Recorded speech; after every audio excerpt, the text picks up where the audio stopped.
The Union Aerospace Corporation is the largest corporate entity in existence. Originally focused on weapon and defense contracts, new ventures have expanded into biological research, space exploration, and other scientific endeavors. With unlimited funds and the ability to engage in research outside of moral and legal obligations, the UAC controls the most advanced technology ever conceived.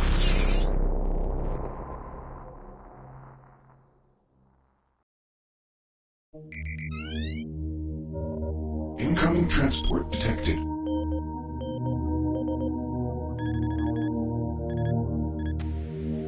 Mars approach, Dark Star with you, 07063, passing through 38,000. Roger, Dark Star. Descend to 2,000, set speed, contact ground on 26972. Roger that, Tower. We have them on radar, sir. They'll be landing in a few moments. Excellent. See that Counselor Swan is sent directly to me. Yes, sir. Tower, Dark Star on final.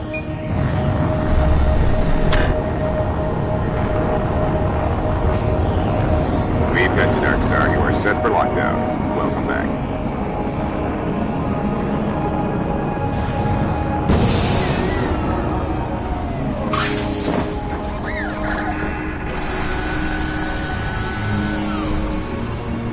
I can't believe it's come to this. I didn't want to come here. He left you no choice. True, but this is the last time. I'm tired of running damage control every time he makes a mess. Right. You're the control. And if that fails, I'm the damage. If that's what it takes, the Kruger is going to start doing things our way. Whatever you say, Counselor.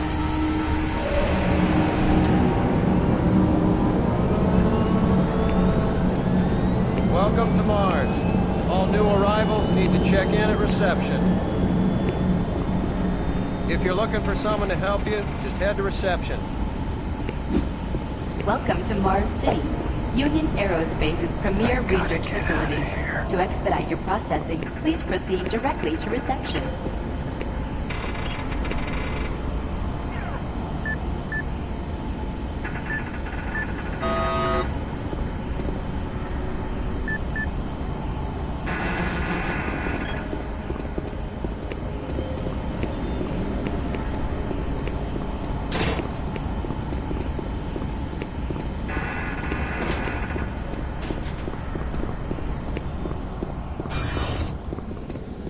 Welcome to Mars, Marine. I'm gonna need you to step on one of those red squares on the floor for a bioscan. This'll only take a second.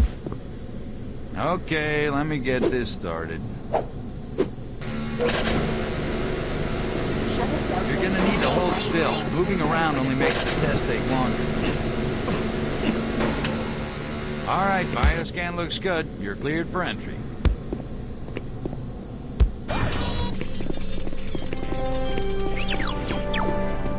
On behalf of the UAC, welcome to Mars City. This facility serves as the central hub for all scientific research, Attention, archaeological Director study, Beggs. and Please military report to Central operations. Administration. Goal number one at the UAC is the safety and well-being of all employees and guests. To help achieve this goal, we ask you to follow all UAC corporate procedures at all times. This includes restricting your movement to areas for which you have clearance. Always remain alert and aware of what you and others are doing. If you notice anything out of the ordinary, or just have a simple question, find the nearest UAC security guard. They are here to help, no matter how large or small the problem is. Our station on Mars provides a perfect blend of work habitats, recreational facilities, and social support structures. This ensures our goal of providing a true home-away-from-home experience for everyone. Keep this in mind as you help us pursue our groundbreaking research that is destined to transform the daily lives of everyone here and throughout the solar system. If you need more detailed assistance, please see your Human Resources Manager. If you are a guest, you may bring up any issue with your appointed UAC liaison. Thank you, and have a nice day.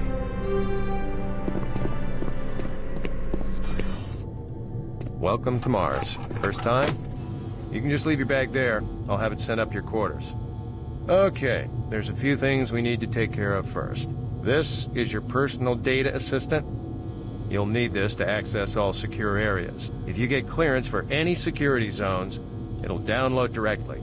It's important, so don't lose it. I see here that Sergeant Kelly has requested your immediate attention. Head directly to Marine Command. It's just that way. Follow the signs.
You better move along. It looks like you've got some important things to do.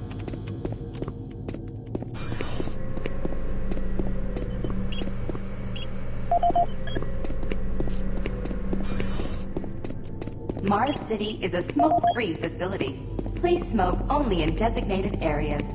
Thank you for your cooperation. You must be with that new detachment coming to check on us. I'm here because there seems to be some very serious problems. Oh, really? Do I need to remind you of the groundbreaking work that we're doing here?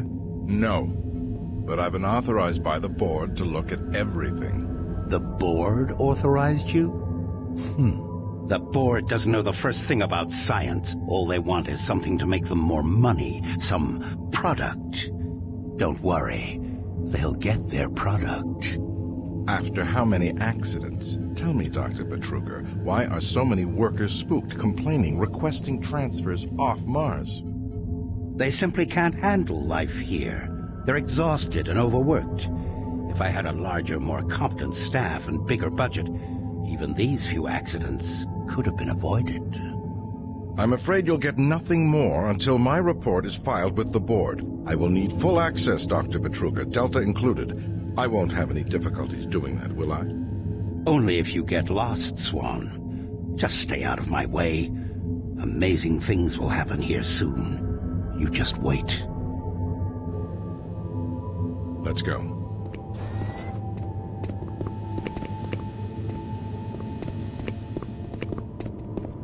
Listen, buddy, you don't have clearance for this area. Move along.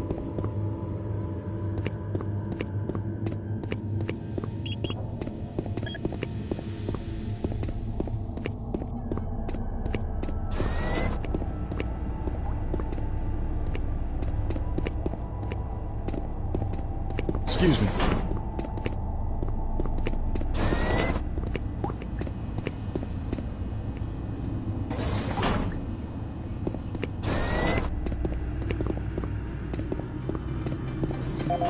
IPN News Network, your universe now.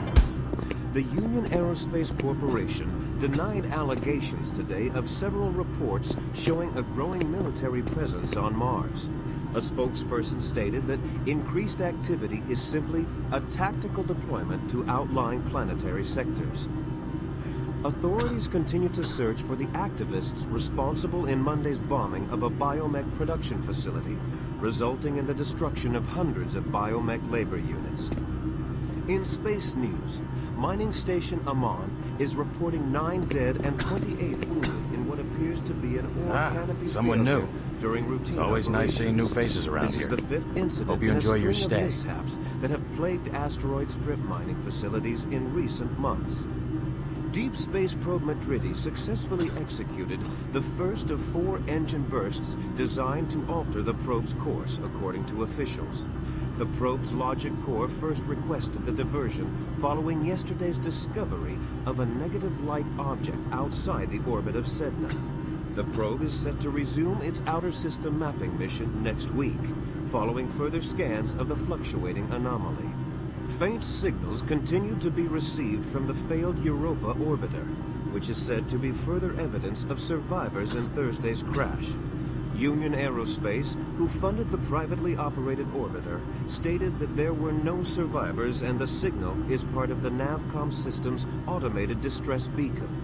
Critics of the massive corporation say the Europa signal is undeniably originating from one or more survivors, and the high costs of mounting a rescue operation have led to the UAC's refusal. In IPN's business news, Mixam Corporation has filed suit against rival company Moxim, claiming the company infringed on several pressure-sealed patents utilized in planetary bases. Moxim lawyers have threatened a countersuit, saying that Mixam creates inferior parts based on original Moxim designs. Senate Majority leaders this morning approved a nearly $80.2 trillion spending plan. The plan includes cuts in funding for the Lunar Outpost and several planetary platforms, as well as major revisions to the public health care system. The plan also calls for cutting the budget deficit in half by 2147. Gentech firm Reutier met further resistance this week in its plans to introduce genetically manufactured health products on Earth. A longtime supplier to military and space sectors, genetically modified products have seen poor sales in the consumer market. Reutier's latest medkit technology was slated to hit stores next month. For IPN News, this is Roger McKellen with Subspace News on... Miller, you hear about Corporal Allen? Yeah, they said he just lost it. Shipped home this week. We lose one, gain another. No shit. I wonder who they're gonna move to Bro. Super Turbo Turkey Puncher 3.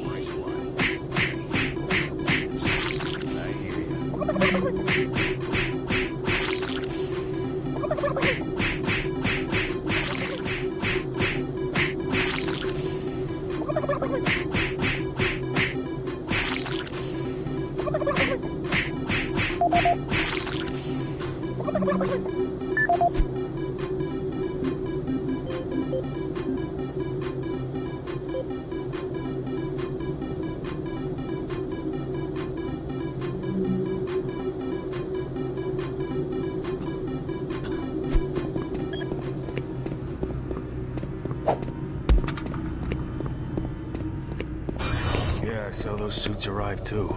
Weird. The UAC must be worried about something. I hear there's been more accidents in Delta. Accidents? That's good. Is that what they're calling them now? What the hell is happening over there? Beats me, man.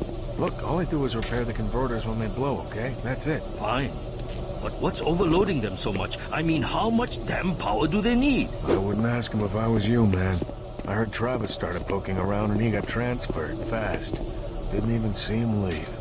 Hell, no one saw him go. Was here 1 minute, on the next. Lucky bastard. Attention. Dr. Braddock, please report to Environment Management Office 4 Report to Sergeant Alpha. Kelly ASAP. He's in Command HQ.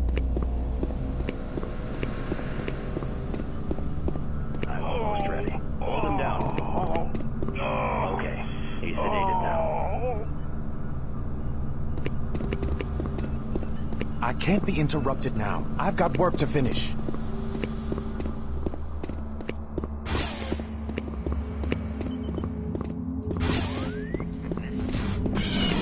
We would like to request another security team here in Delta. Yes, sir. Thank you.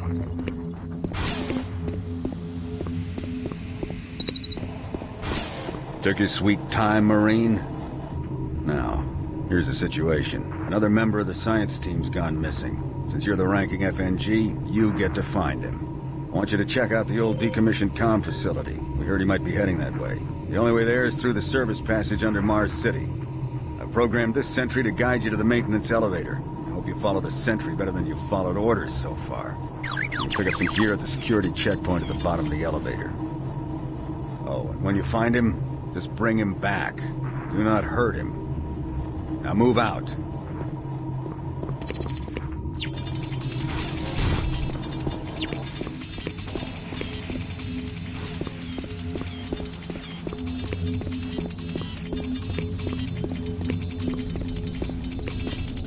Attention UAC personnel. Interested in earning more credits? Volunteer at Delta Labs today. See your service branch director for more details.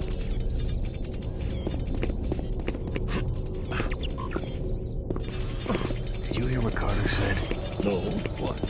He said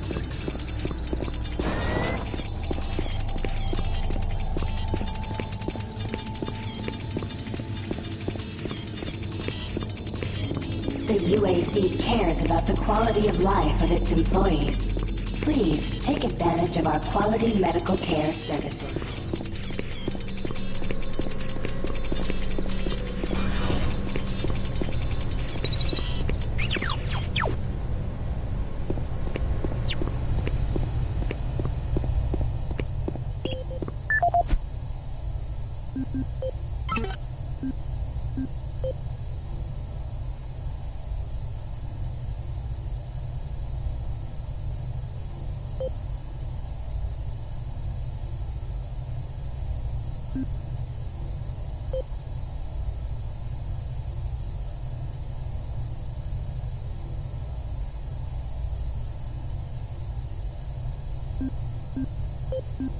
This is the audio log of maintenance technician Adam Bernache, dated November 10th, 2145. I fixed the couplings on the heat shields this morning with no problems. I did, however, have another odd experience while I was down there. Shortly after finishing the first coupling adjustment, I distinctly heard whispering. When I went to investigate the sounds, I found nothing. I checked the work logs, and I was the only person scheduled to be in that area today. That experience, coupled with the stories I've heard from some guys over in the Delta Labs, has me pretty freaked out. I'm really beginning to hate going down to the underground maintenance area. The people down there are a bit off. The mumbling, the weird looks. The whole place is just plain creepy. I'm always expecting someone to jump out at me. I've secured my tools and the busted modulator in the storage cabinet next to the maintenance elevator. Technicians should use cabinet code 396 to access them. End of log.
Welcome to the dungeon, Marine. Most unexciting place on Mars. I'm gonna need you to grab some armor and secure your pistol before I can pass you through security. Okay, grab your gear.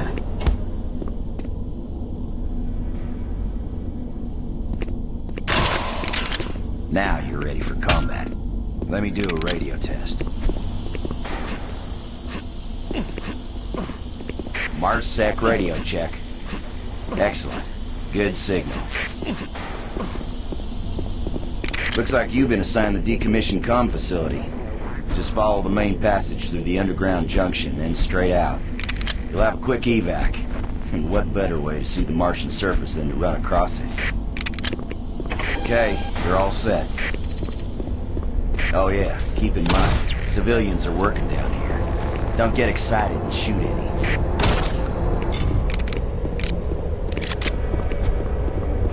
Hey, don't touch that.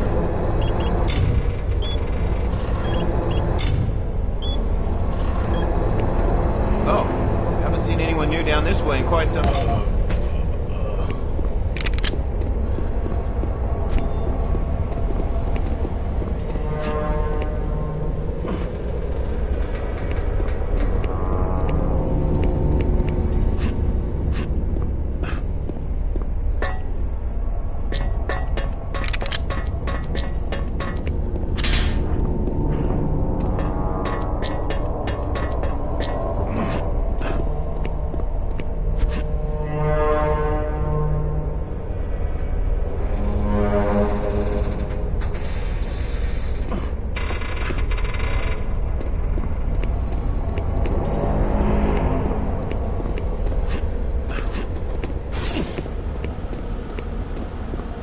Hey!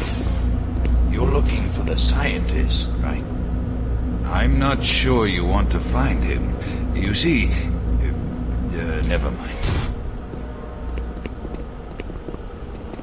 Don't listen to me. Never mind what I said. I shouldn't talk about it. It's really not my business.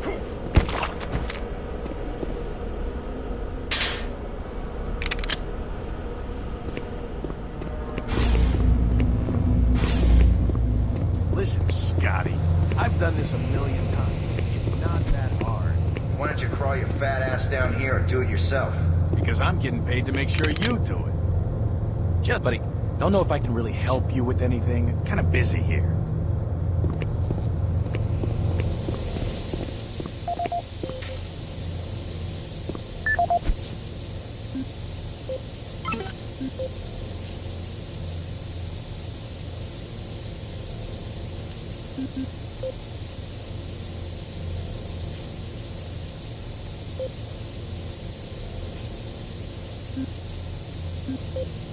This is Grant Baston, your Environmental Services Supervisor. The date is October 19th. I've been hearing an alarming number of reports on some, unexplainable things. Being on another planet and working underground has always been a little spooky, so we always have the occasional report of strange things. But what is worrying me is the fact that the number of these reports are up by a lot. People are truly frightened. The rumors we're hearing about experiments from the Delta Complex are not helping. The power fluctuations aren't helping at all either. Having the lights flicker constantly and losing power for several minutes at a time is scaring everyone down here. I'm doing my best to keep people in track, but we're continually short-handed. Someone's reporting in sick almost every day. I'll keep my director apprised of the situation, and will continue to log reports as I get them. Jeez! Do you make a habit of sneaking up on people? Everyone's already on edge down here with all the strange things that have been going on. The garage area is right through that door. Now stop bothering me.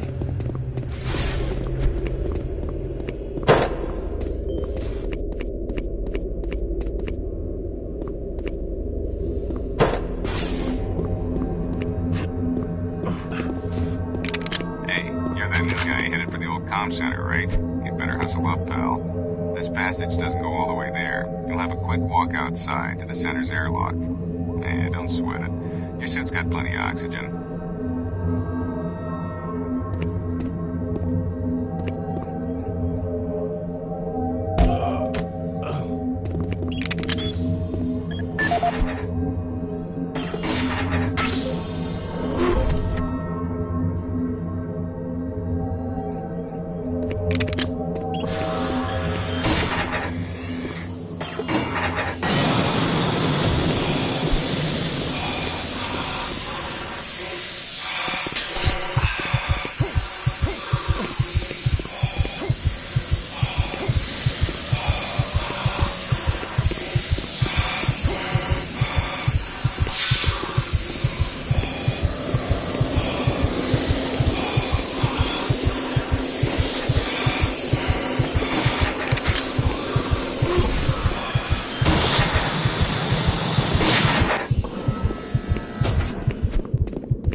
This is Sergeant Kelly. You need to double time it down there. Search your assigned area and haul your ass back to Mars City. Out.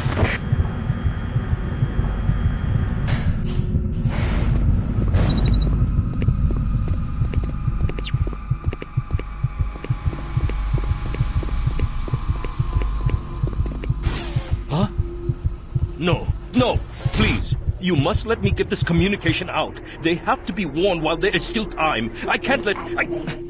You don't know what I've seen. You can't possibly understand or comprehend. The devil is real. I know. I built his cage. I'm getting abnormal readings here. This is bad. Oh, God! I can't hold these levels. We're losing it! No pump. Unidentified unit coming from all over the base.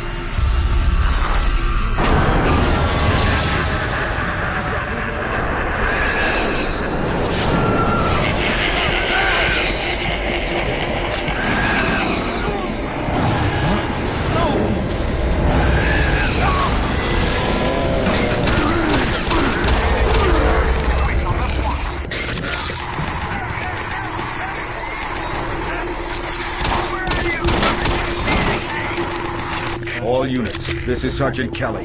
We're under attack by an unknown enemy force. Fall back to Marine HQ to regroup.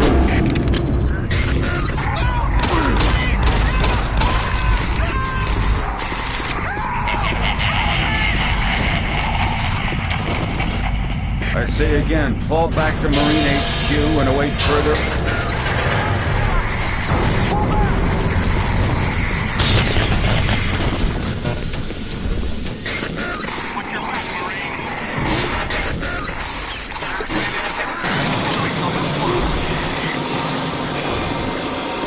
Squad leaders, give sitrep.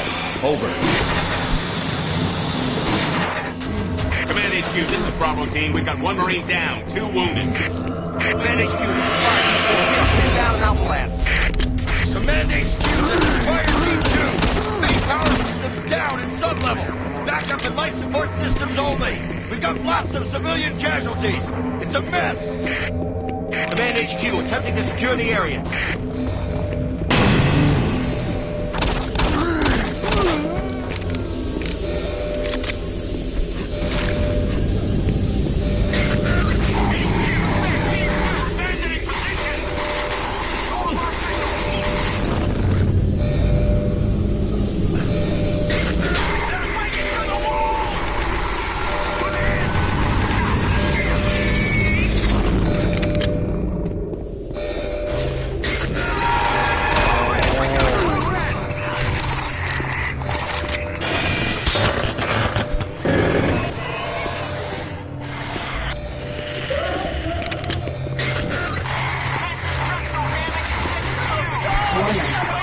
All units, this is Command HQ. Report directly to Marine Headquarters and await...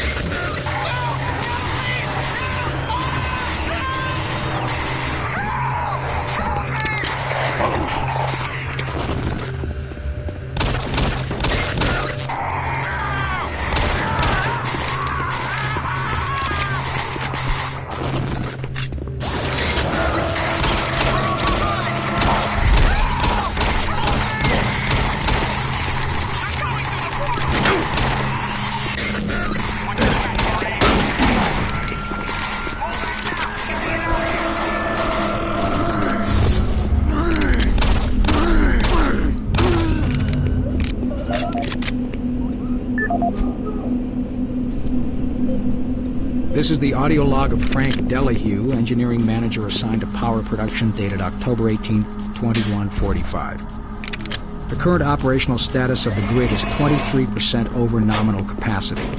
I've increased work shifts to 12 hours a day for all personnel to keep up with demand. The constant and increasing load from the Delta complex is causing havoc. We are going to start losing critical systems if we have to sustain these levels much longer. I request clearance to requisition parts from other departments in order to maintain our equipment.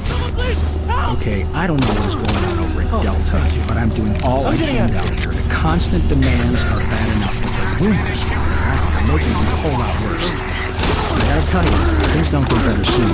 All hell is gonna break loose.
This is the audio log of Frank Delahue, engineering manager assigned to power production, dated October 24th, 2145. Reclamation problems continue to plague the main processor.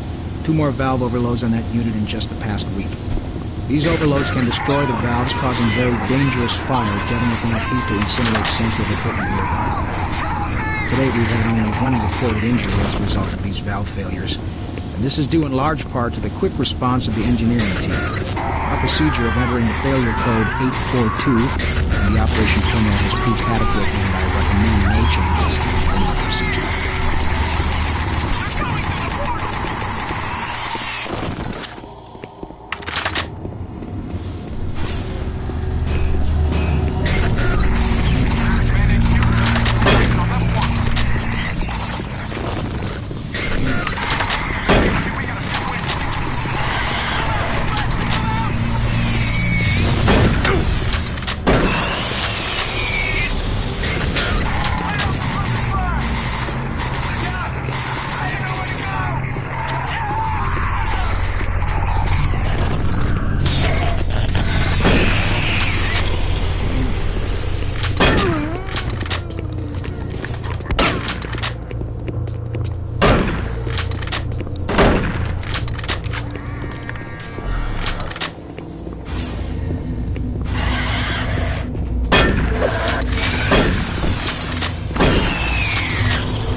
All units, this is Sergeant Kelly.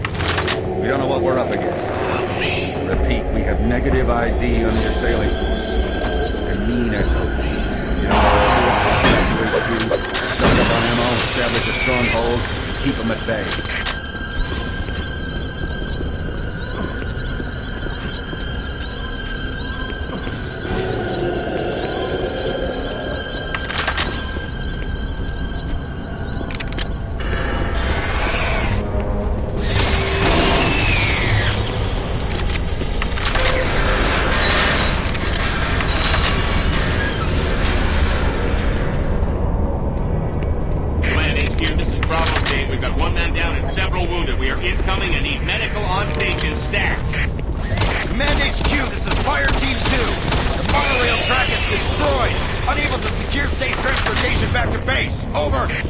Roger that, Fire Team 2. Fall back to the nearest station and set up a CP there.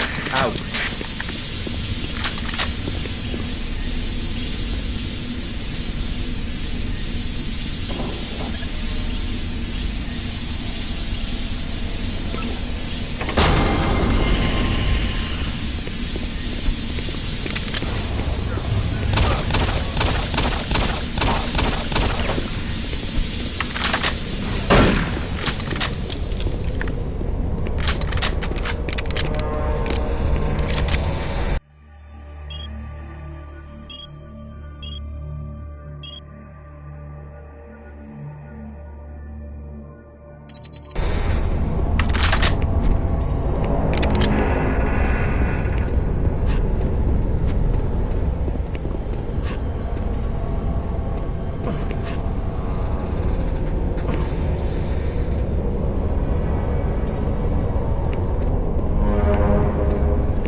All units, this is Sergeant Kelly.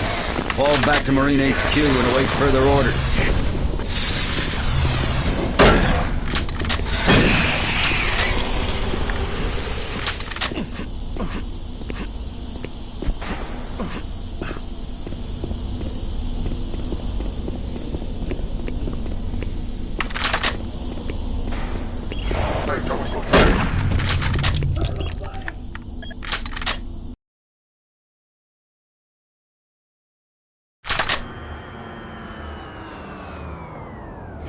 All remaining Marine units, this is Sergeant Kelly. I am unable to reach Mars City from my current position.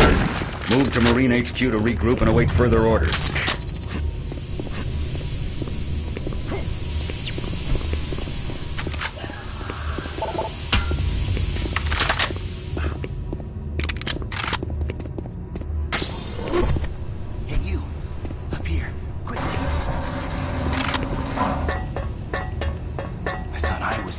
Still alive. I can't believe I found you. Something happened. I don't know what. It was like a shockwave. It passed through the entire base. People started changing. It was crazy. I was working up here on the vent shafts. I don't know how I survived. Go for help. Please. No way. I'm staying up here. It's the only safe place. You can't get me down. I'm staying here. Be careful. I don't know what's in there.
Specialist Wilson, my team is gone. They're all dead. I'm running blind here. What are my orders? Over. Specialist Wilson, this is Sergeant Kelly. Stay sharp, son. Look your last known RP and fortify your position. We'll find you.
Dr. Mark Casey.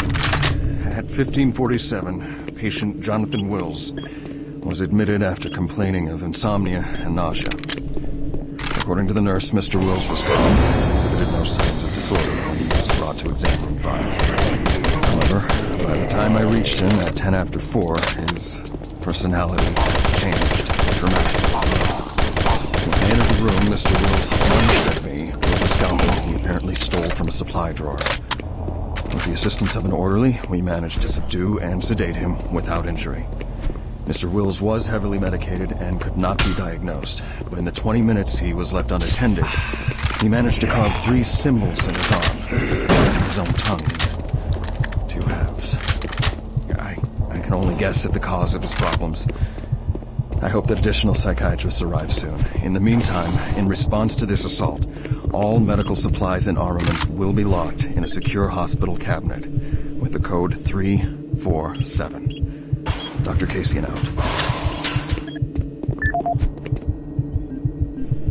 Audio log for Dr. Casey, currently stationed at Mars City. I have just left the weekly status meeting here in medical. The most prominent topic was the vast number of psychological issues we are seeing as of late. The number of reports indicates that 10% of the overall base personnel have shown symptoms. As many people will not come in for this type of thing, the number of affected personnel could truly be in the 30 to 40% range. This even manifested itself here in medical. We have several nurses and a couple of good doctors out for related reasons. I'm going to formally request 2 additional psychiatrists on the next shuttle from Earth. Do we have our video link up the requested? content of their sessions with patients is starting to affect them as well. Dr. Casey now. Video link up requested. Connection established. Marine, I can't believe you're still alive. I'm unable to return to Mars City. All passages out of the Delta complex have been blocked. I'm setting up a command post here. I can monitor status reports of the entire base from Delta Central Authority and communicate with other Marine teams. It's your mission to link up with Bravo Team and get that transmission sent. Head toward Alpha Labs. It's the fastest way to find them. I'll update your PDA security clearance from here. Good job. And good luck, Marine.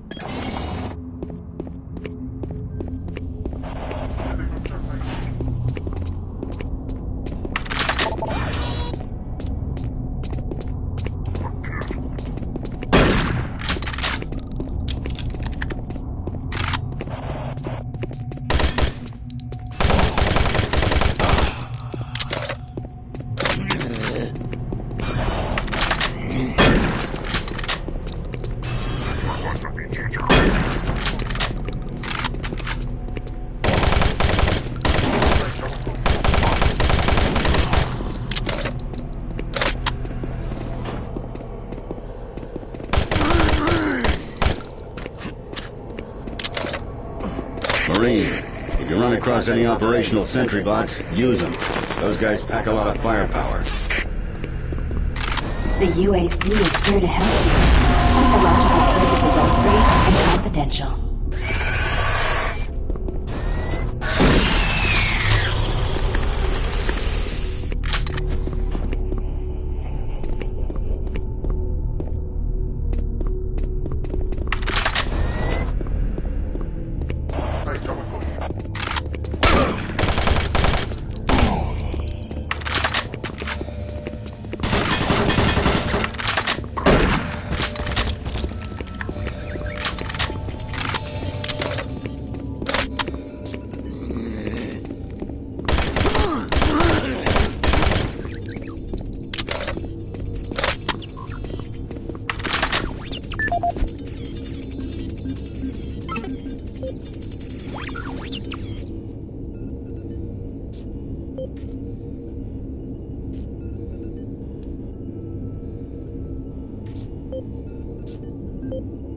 Audio report on troop morale. Morale here is beginning to drop.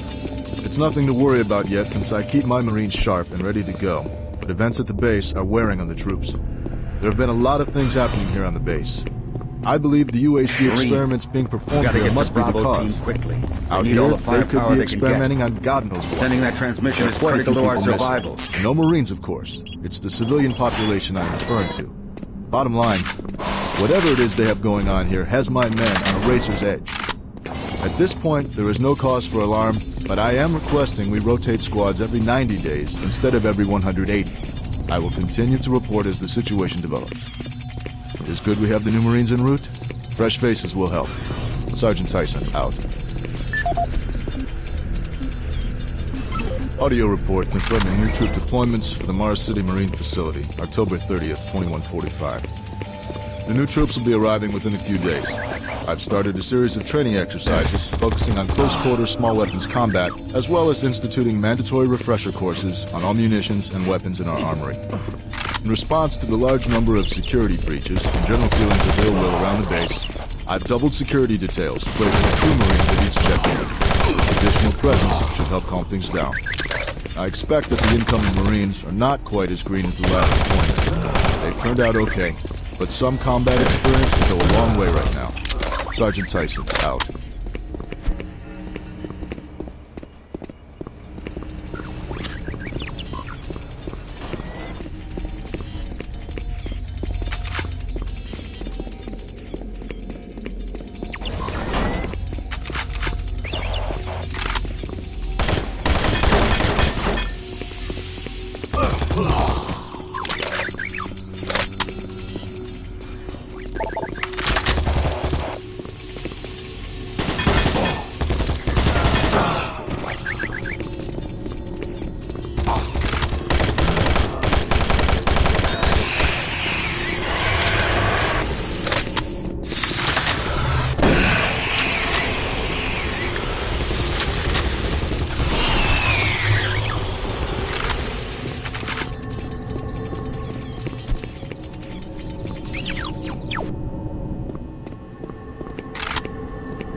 Welcome to Mars, Marine.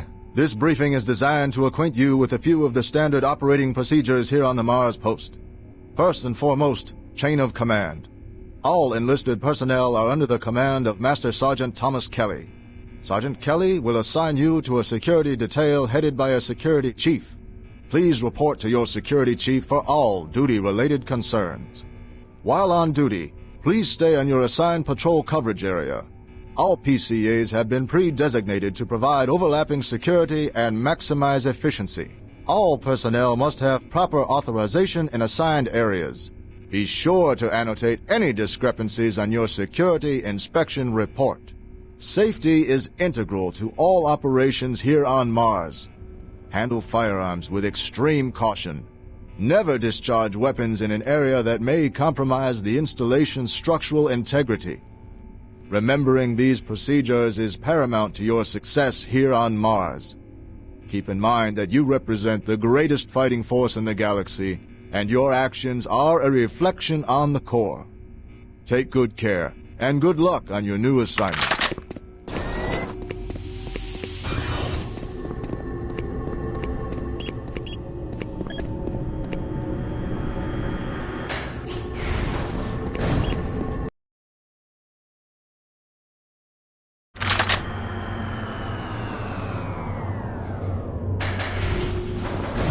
think you understand, Dr. Petruga. No, I understand everything. I'm telling you now, Doctor, the UAC is taking over this operation.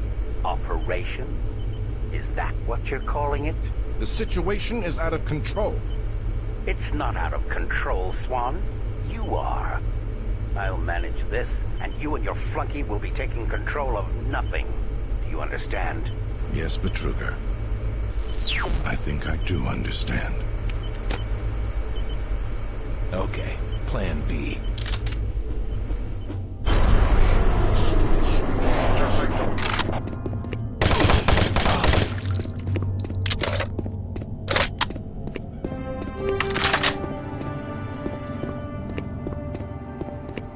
Welcome to the Alpha.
Don't stop, buddy.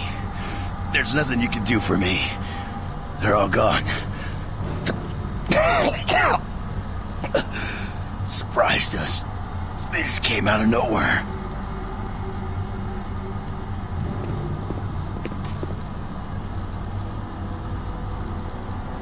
There's still a few squads operating, but they're all cut off from each other. Try to find them.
Bravo team reports there's some sort of unidentified growth taking over parts of the base. I don't know what it is, but it can't be good.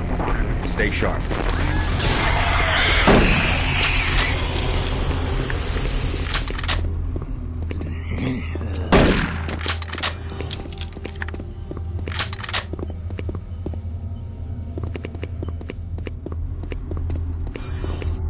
Working.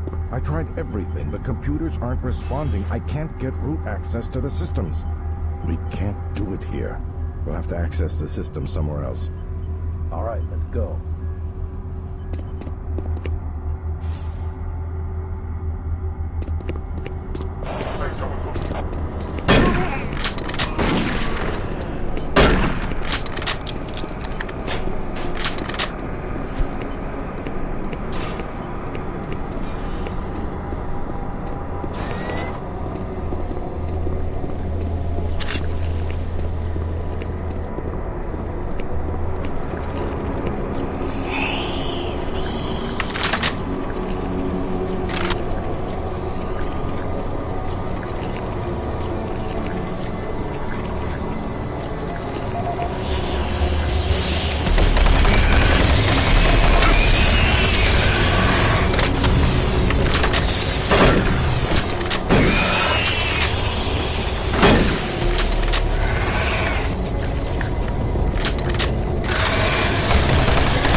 Welcome to the Alpha Labs. Formerly designated Phase 1 by the Union Aerospace Off-World Research Division, the Alpha Labs began construction on October 29, 2095, and became fully operational July 17, 2130. Originally created as the Prime Science and Research Facility, Alpha Labs are responsible for the development of leading-edge technology such as the Elemental Phase Deconstructor, Hydrocon, and Molecular Fuel Storage Compressor, all presently being utilized right here in the Alpha Labs. These endeavors have allowed for much-needed expansion into the UAC's current leading research facility, Delta Labs, where Union Aerospace is opening all new opportunities in research and development. With continued investment and hard work, the Union Aerospace Corporation strives for excellence and is committed to building a better tomorrow.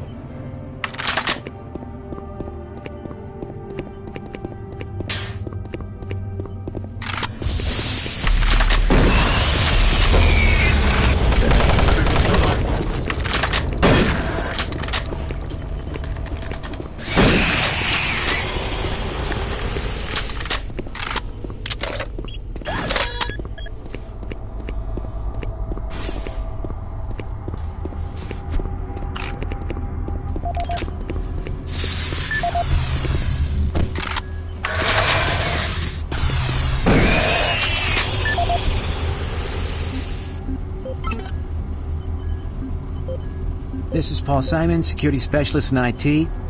Our network security has been breached several times over the last few days. Now, it looks like it may have been going on longer than that, but whoever did this really knew what they were doing. They covered the tracks really well. I just happened to notice some log anomalies, or it would still be going on. The intrusion came on an encrypted carrier signal from the Delta complex. They piggybacked the virus on one of the supercomputer requests, and it peeled itself from the data stream once it was inside our firewall. Someone on the inside there has to be responsible. Unfortunately, due to security in that complex, I can only tell it came from within Delta. There's no way to identify which machine or even which lab it came from. Whoever was in our system had access to all personal data, including medical reports. My team will be monitoring the network closely in the next few days, looking for anything unusual. End of log.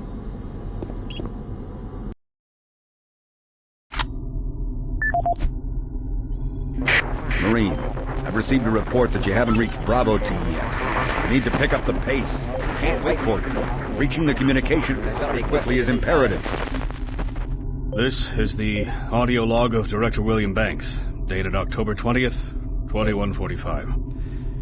It has come to my attention that we have an alarming number of missing personnel throughout the base. My office has received 4 additional reports from Delta in the last week alone, mentioning that personnel are not reporting for work and that calls to their quarters have gone unanswered. My office has sent the names of those personnel to Mars City Security. They promised to initiate an investigation, but this news is the UAC very takes disturbing, pride in its safety especially at a time when we have so Please many follow people in the UAC infirmary suffering from procedures. sudden cases of schizophrenia and other psychological disorders. I think there is no connection between those cases and these reports of missing personnel.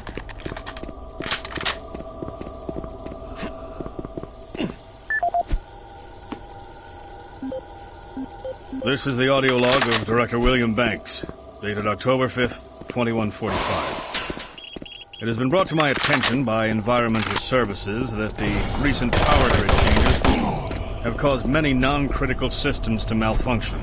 The report explains that this is due to either intermittent power outages or lower than optimal voltage input.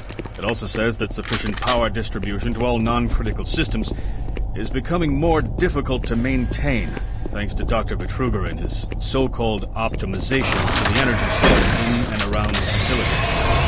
I assured the OVS that file a report with Central Authority on this.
EPD laser active.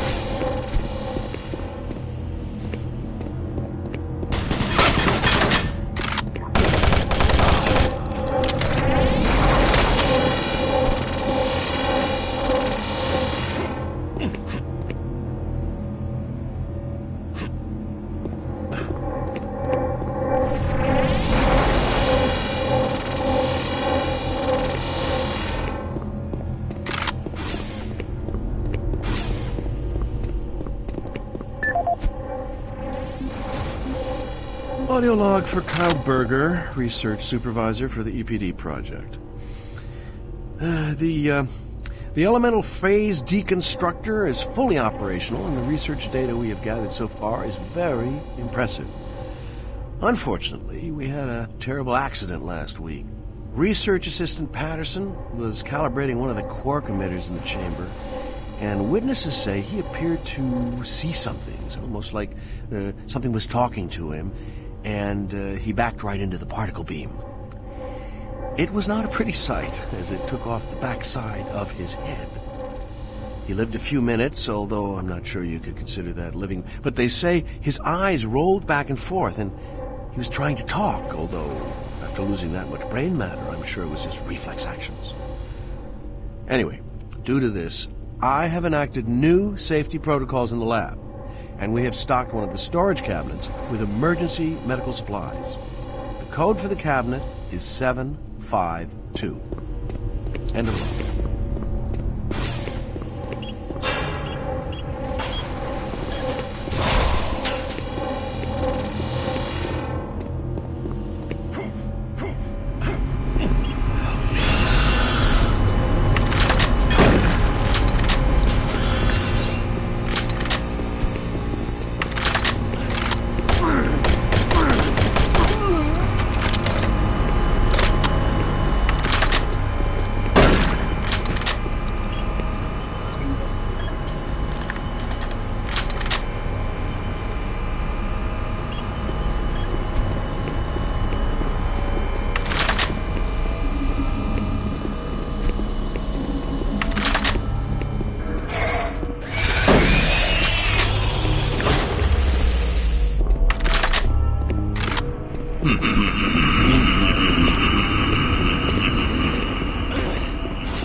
Gas leak stopped. Fire extinguished.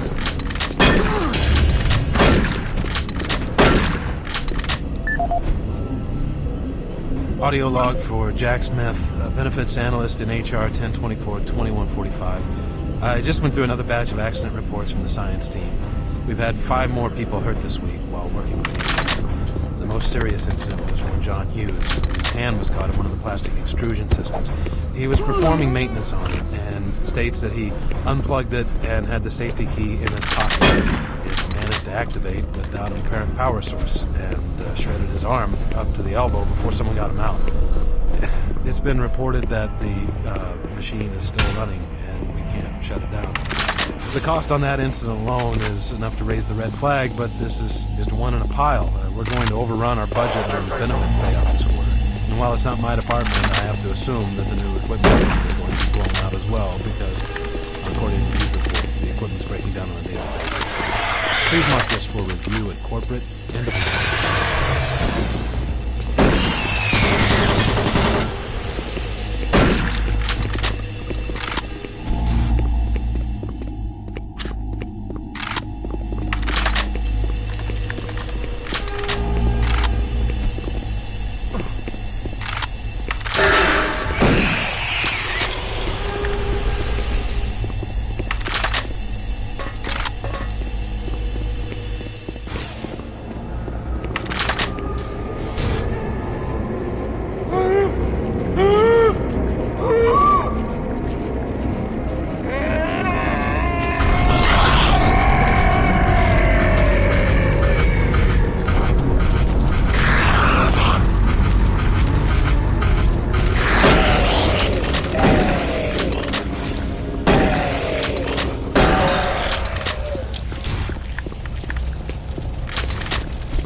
Oh, you startled me. Man, am I ever glad to see you. I thought I was all alone. It's been freaking spooky lately. The Hydrocon's blown a few circuits and is unstable. Be careful of that gun. A stray bullet into the glass shields could blow the whole area. I'm gonna try and get this thing stabilized. I'll head to the science office when I have this under control. If I don't get the Hydrocon operating within acceptable levels, it could blow.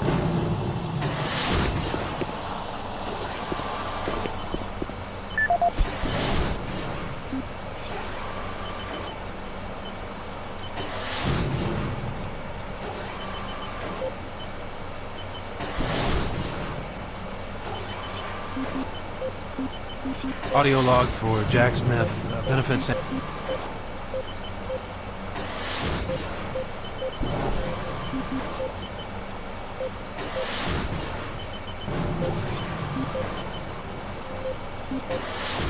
For generations, humankind has lived under the looming specter of slowly dwindling natural resources. Our new ventures on planets like Mars have only intensified our need to find fresh sources for metals, petrochemicals, food, water, and even air. To meet that need, UAC researchers have developed dramatic solutions. Solutions that will soon pay off for the UAC, its investors, and indeed the entire human race. Mars itself is our chief ally and the key to our solution. Look around at its vast red deserts, rich in naturally occurring iron oxides. They are the raw materials of our future. We have developed a process that destabilizes the atomic structure of pulverized iron oxide and separates it into subatomic particles, which are then siphoned off to create new elements. Like alchemists of old, the elemental phase deconstructor allows us to transform red Martian soil into clean air, fresh water, and hydrogen fuel, the building blocks for a sustainable, human-friendly Martian environment. And this is only the beginning. With continued research, we envision creating ever more complex molecules, even organic matter itself. Atom by atom, the UAC is building an ever brighter future for humankind.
Safer worlds for everyone.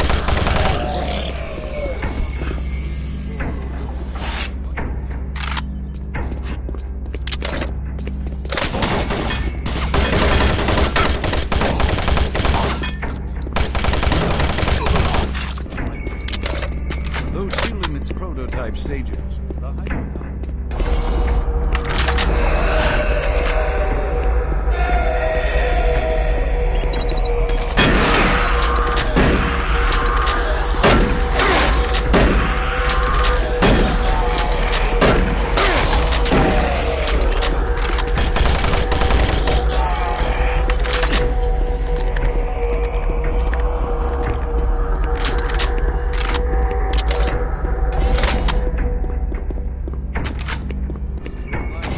that is more refined than any earthbound spring. We envision a world where technologies such as the Hydrocon can be used to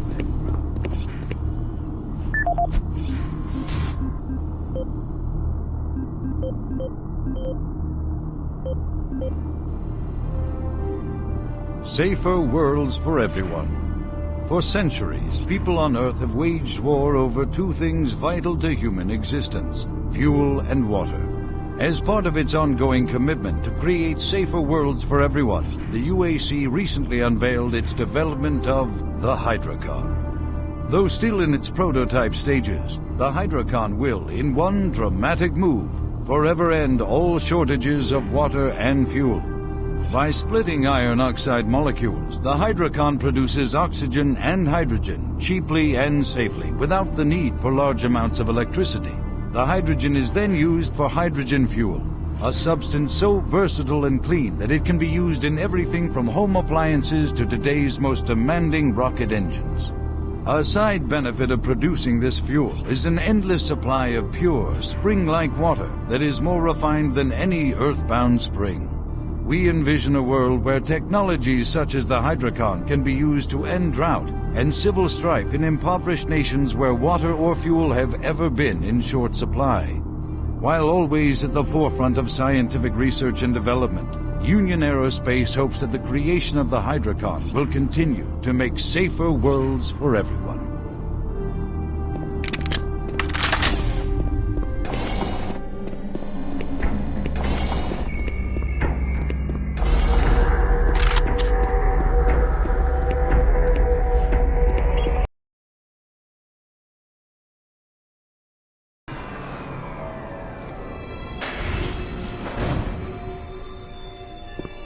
Here at the UAC, we make far better.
Hello, is this reaching anyone?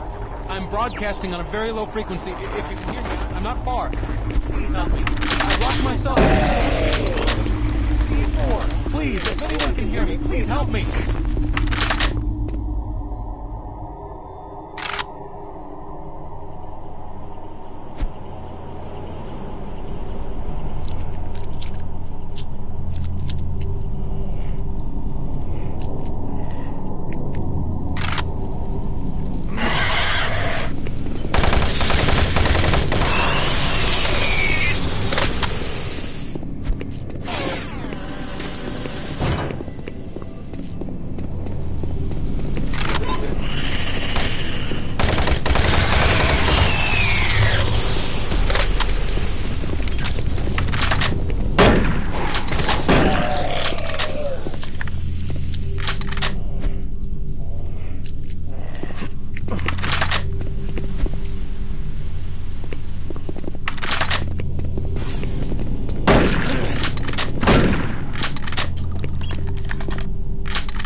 Audio report regarding the disrespectful treatment of new research staff. September 14th, 2145. As you know, I have gone to considerable effort to recruit my staff researchers for Alpha Labs. Finding team members with the qualifications, let alone the willingness to come to Mars, has not been a trivial task. You know this already. But it is necessary that I emphasize why their complaints must be considered. We won't be able to keep up. No, harassment is exactly so. And routinely getting reports of UAC inappropriate questions and submitting my staff to unnecessary background checks. I must insist that we be allowed to keep our personal lives private and be left to complete our assignments without further delays. If there is some kind of security threat, I suggest that UAC security look more deeply into their own staff. This is Andrew Chin, N.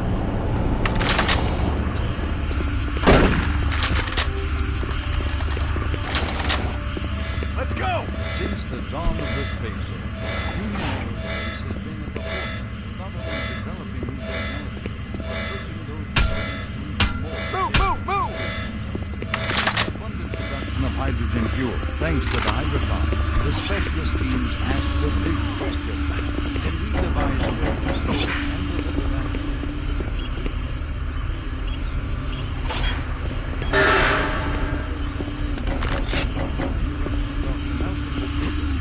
UAC site just to make startling discoveries.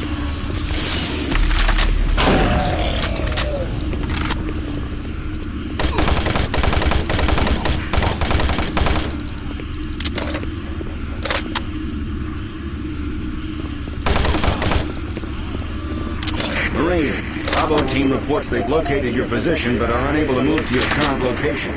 Head through engineering and try to link up with them in Sector 3.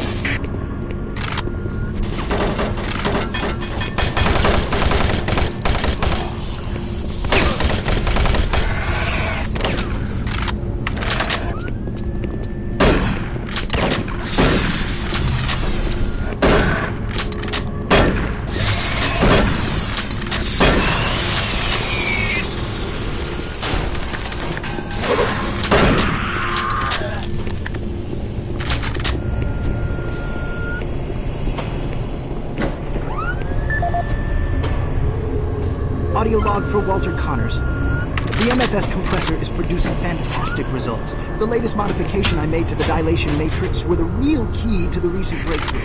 All in all, I feel my work on this project has been the catalyst that propelled everything forward. I've also taken a set amount of time each day to make sure that everyone is doing their job, and of course I check all of their data to ensure that no mistakes are made. This is going to be a huge moneymaker for the company, and quite honestly, without my input and hard work, I'm not sure that we would have gotten this far. I wanted also to thank you for your supervisory role in the project. Working with you is a true honor. Just remember me in the end-of-the-year reports, as I'm certain I deserve a promotion. Walter out.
Don't shoot. I can help you. The lights are all out. I'll lead you through here if you can get me off this base.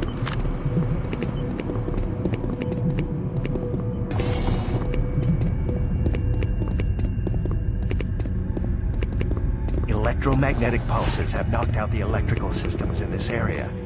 Watch out. Come on, I can't wait.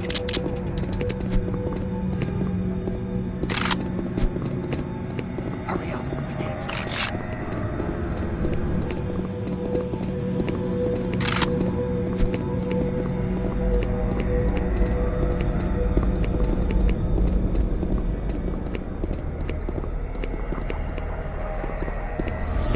There's one.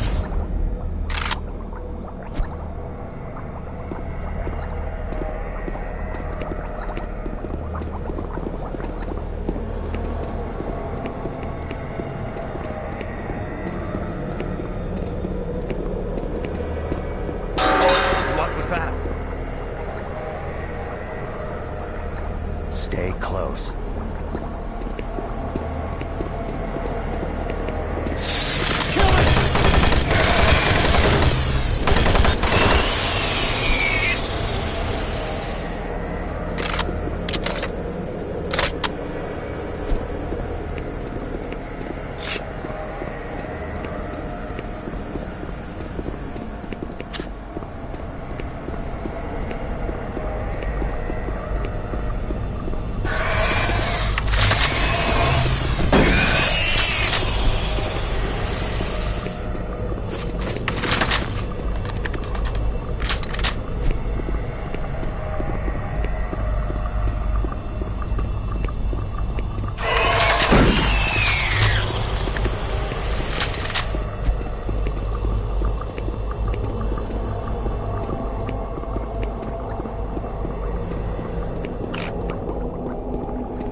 This is Operations Coordinator Mark Lamia, dated November 1st, 2145. I'm filing this report because I am frustrated beyond belief by the level of incompetency I have to deal with here. I don't know where HR is getting the new employees, but the last 5 guys they've sent me were all a bunch of idiots. They can't get any of their work done on time. I constantly have to keep an eye on them. They work slow, they don't follow any of the standard operating procedures, and they can't even remember basic things that I tell them. For example, I changed the cabinet door codes here to 1, 2, 3 because I thought that was easy enough to remember, but they still forgot it. I don't understand why HR can't get me better people. Toxic gas levels I'm decreased requesting 50%. full authority to hire and fire my own employees. It's the only way I can run my department smoothly. End of log.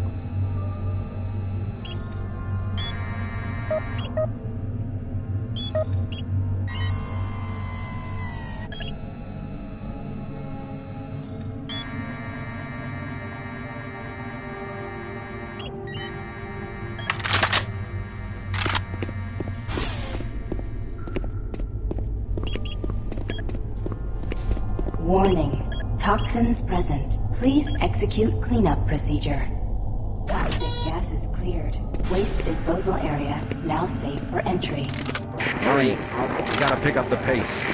We have more men down. Bravo team is barely holding their own.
I was able to locate your position.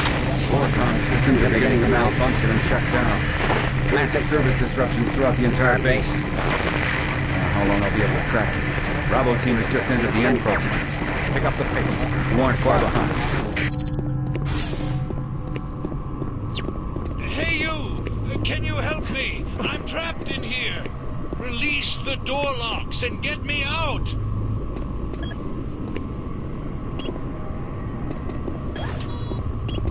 Thank you.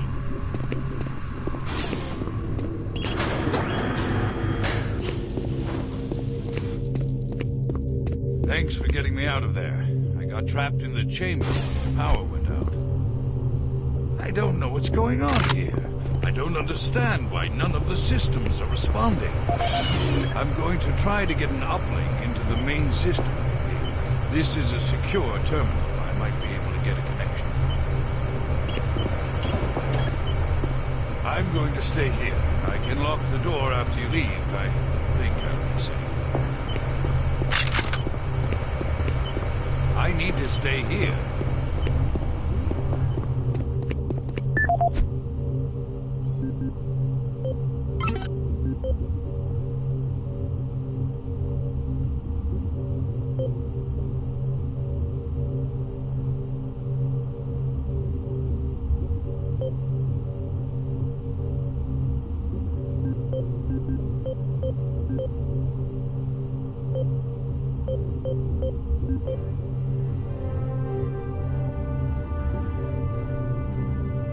Since the dawn of the space age, Union Aerospace has been at the forefront of not only developing new technology, but pushing those developments to even more daring extremes.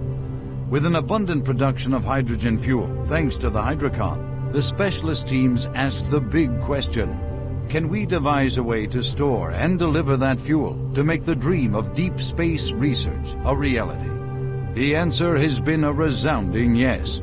Under the direction of Dr. Malcolm Betruger, key UAC scientists have made startling new discoveries in the fields of quantum physics. And with them, they have been able to use the actual space between electrons and protons in a molecule as a storage medium for fuel in our interplanetary antimatter drives. Now, fuel that would once take up half the payload of an interplanetary ship only occupies a fraction of that space. You are looking at the Molecular Fuel Storage Compactor. The MFS compressor is yet another UAC marvel that brings the dream of reaching and colonizing the most distant planets closer to a reality. The UAC has long made safer worlds for everyone, and now they will bring those worlds even closer than you could ever imagine.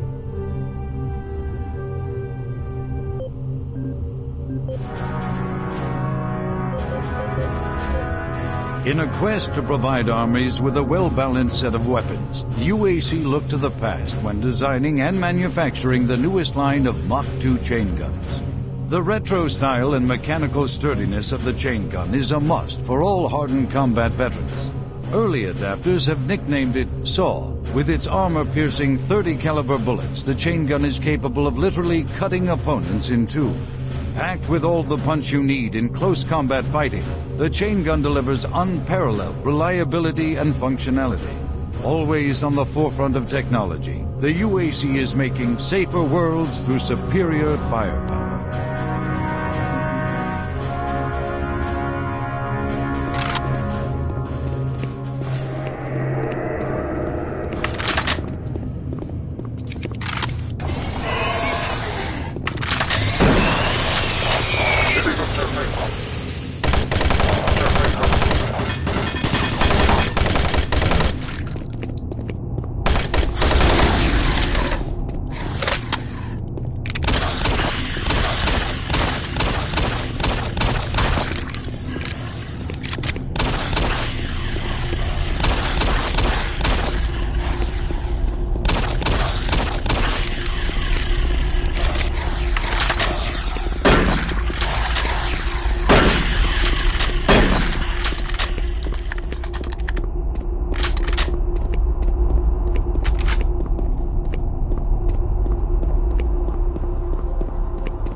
Base schematics show all passages out of your area blocked.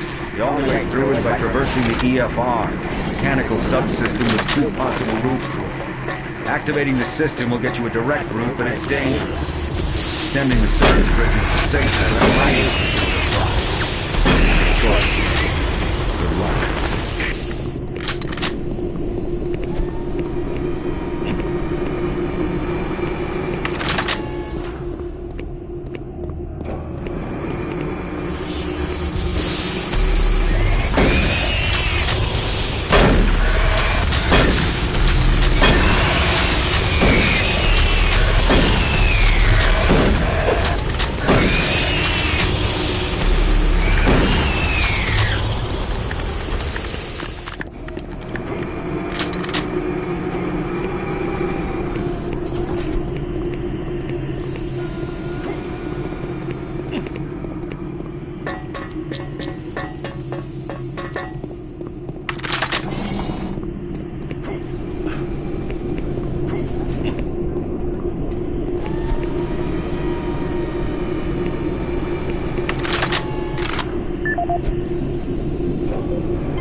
This is the audio log of Plant Manager Henry Nelson, dated October 24th, 2145. I don't know how I should report this, so I'll just talk about what I know and what I need. I've had quite a few employees reporting to me that they've heard strange sounds, like voices talking, calling them, even when they were alone. At first, I didn't believe them. The guys down here like to kid around, but they assured me they were serious. I ignored the stories at first, until one day, I heard something too. I was working on one of the lift-up service panels, and I distinctly heard the voice of someone saying, "Over here." I quickly turned to see who was there, but the passage was completely empty. I looked around, but I didn't see another soul. I even checked the work logs, and no one else was working near that area. I don't want to sound crazy here, but my guys and myself are a little spooked. Some of the guys are even talking about ghosts. So to make everyone, including myself, feel a little more comfortable, I'd like to request that a security team make a thorough check of the EFR area. Thank you. Henry Nelson.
Team, entry secure. Move in and take positions. Quiet. Did you hear that? This is Lee. Give me status. Always clear. There's nothing here, Sam. Go on! What the hell?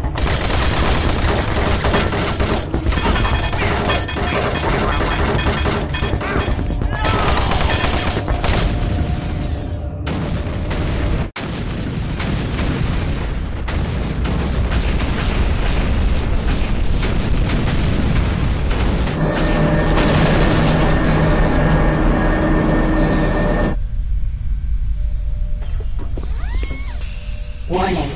Coolant rod 2 offline. Main reactor operation temperature exceeding safe levels. Marine, Bravo team is down. Their operational status is unknown. They were carrying a military transmission card. It's vital you retrieve that card as it contains encoded data needed to send a distress signal to the fleet. They're the last hope to get reinforcements. Find that card and find its path.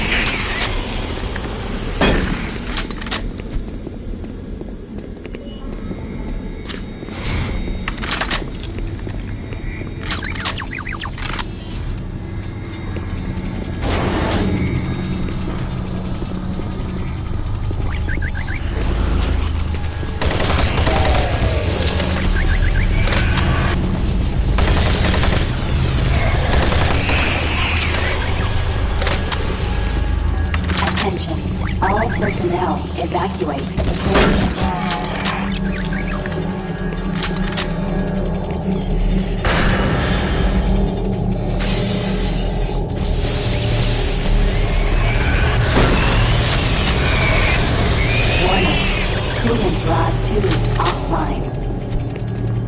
reactor operation temperature exceeding safe levels. Gas leak stopped. Fire.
Representing yet another great accomplishment of the UAC, the Series 3 plasma gun is an extremely versatile medium-range combat weapon.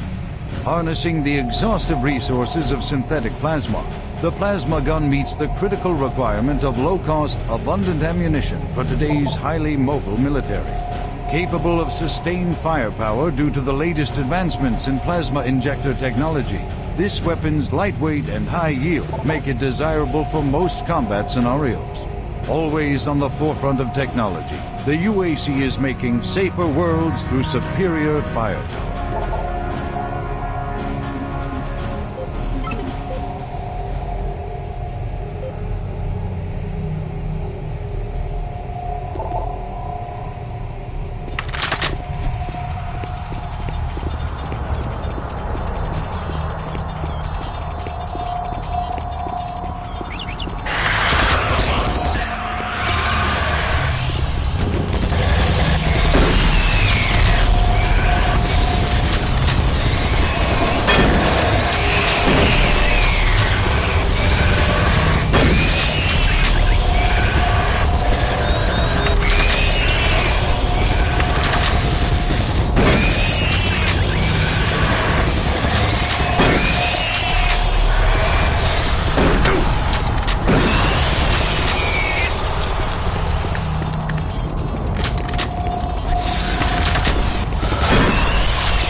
Warning.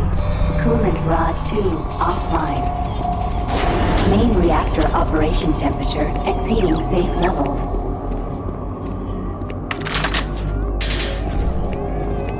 Warning. Coolant rod 2 offline. Main reactor operation temperature exceeding safe levels.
audio log of weapon analyst Teresa Chazar, dated November 3rd, 2145. I'm pleased to report that the preliminary tests on the ammo storage in the new Mach 3 plasma gun has far exceeded our expectations. We've realized a full 50% gain in the storage capacity of ammo packs as a result of utilizing techniques engineered in the Alpha Lab's molecular compactor. I believe with the ongoing compaction research, we will reach our goal of 3 times the plasma storage currently available in standard ammo packs. I would also like to mention that all of the employees here at the Enpro plant have been very helpful and quite eager to accommodate all of my requests. For security reasons, I've locked the plasma gun and the extra ammo in locker 063 with door code 972. End of log.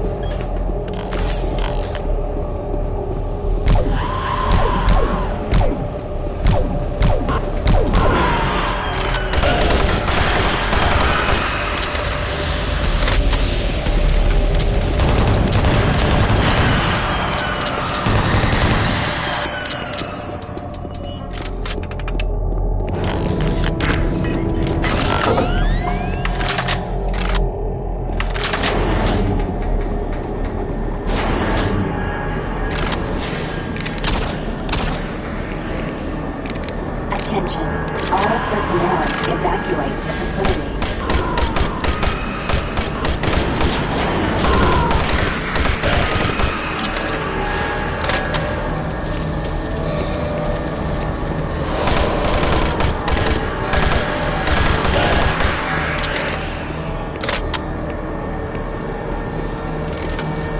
Hazard doors sealed. Please contact plant management for immediate assistance. Warning, reactor core temperature 235 degrees Celsius.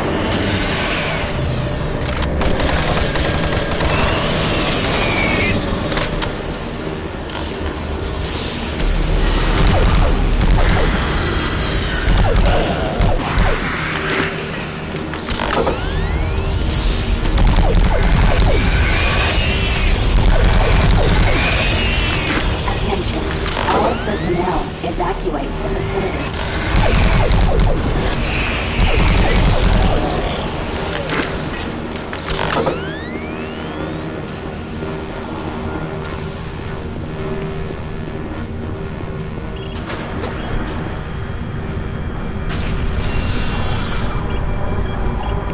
Warning, reactor core temperature 585 degrees Celsius.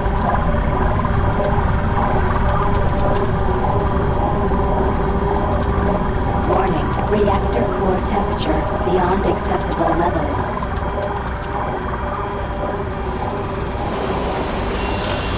Louis, you gotta find that transmission card. If Swan gets his hands on it, I don't know what he'll do.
You see the card? No, sir.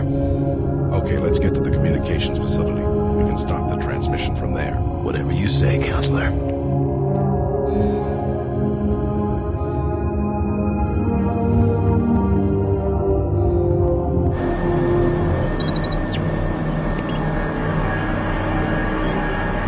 Coolant Rod 2 online.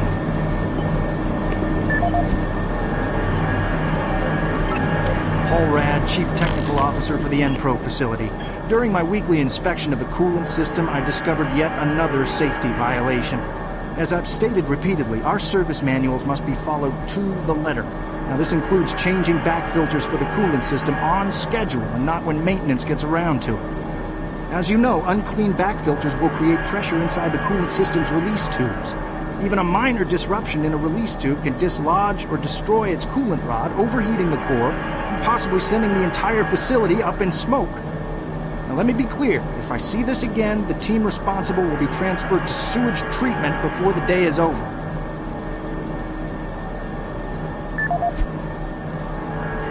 Paul Rad, Chief Technical Officer for the Enpro facility.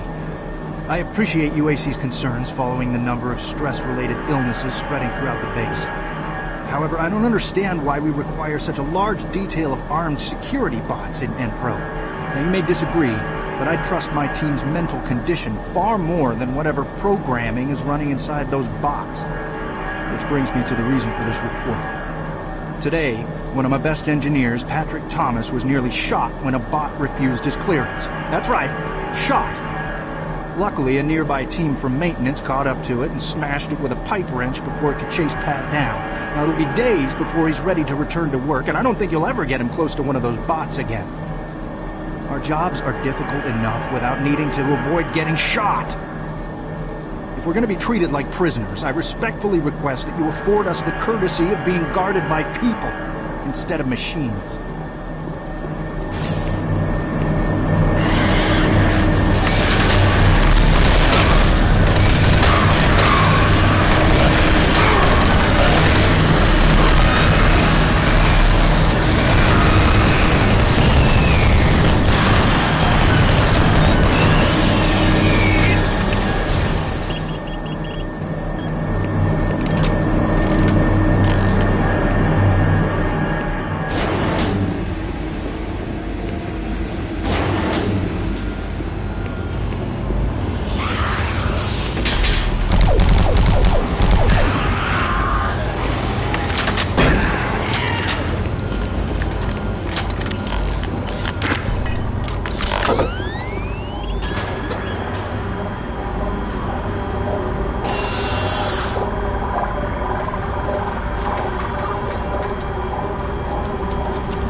Steve Hammer, service technician.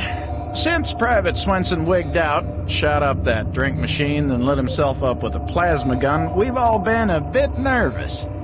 All of us in maintenance knew he was losing it. Finally, when that darn drink machine wouldn't accept his credits, he lost it. Started swearing up and down, and you had to laugh when that machine lit up, but before any of us could react, he fed himself enough plasma to power an office building. There wasn't enough head to clean up, just vapor. It's a bad thing to happen to anyone. Anyway, I know with all the psych problems we've had lately, we need the additional security, but when the guards start going nuts, I don't know, all this extra weapons and ammunition, I mean, do we really need so much firepower laying around? Well, a couple of us decided to lock up all of the unsecured plasma rounds we could find. The code is 734. I think we'll all sleep a bit better tonight knowing it's locked up.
Get your ass to the communications facility as quickly as possible.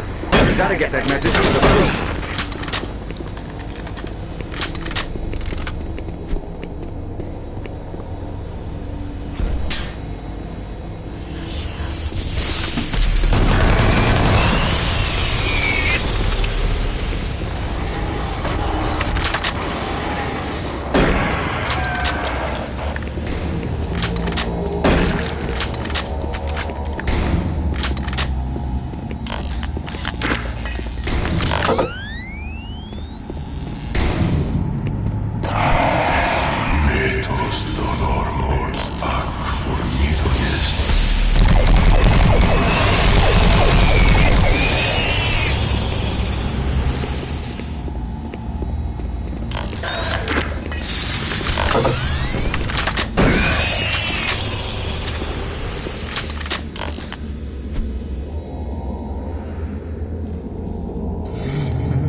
the audio log of Controller James Holliday, dated September 24th, 2145. The recent transport issues from Site 3 have caused the board to call a formal inquiry.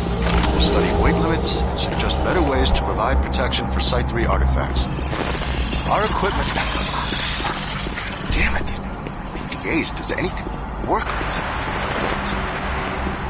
Finish this later.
Service lift called to station.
Maintenance exit now accessible.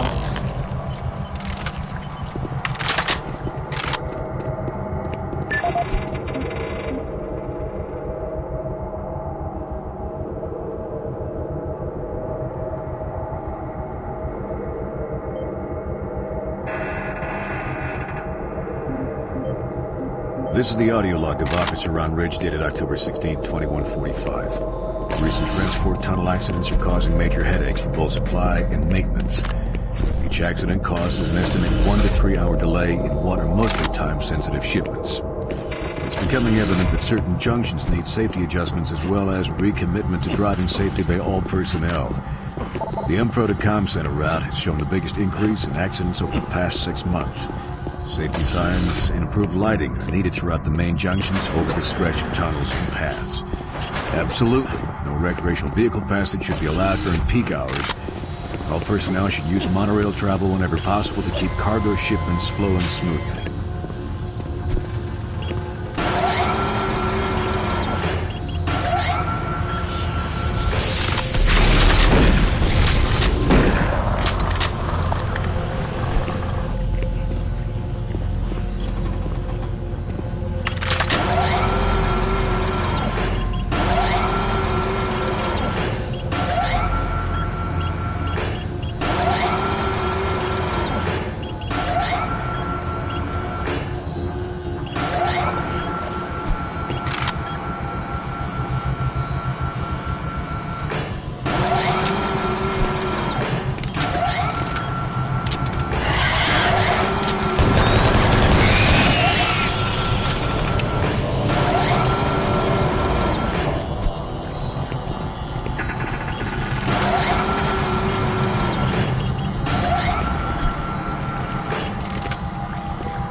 Marine, are you at the communications facility yet? You gotta get that message to the fleet now. Watch out for Campbell and Swan. Those UAC scouts don't give a damn about what happens to anyone. Get a move on.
Power fluctuations in main communications router 48A6. Attempting insulation reroute.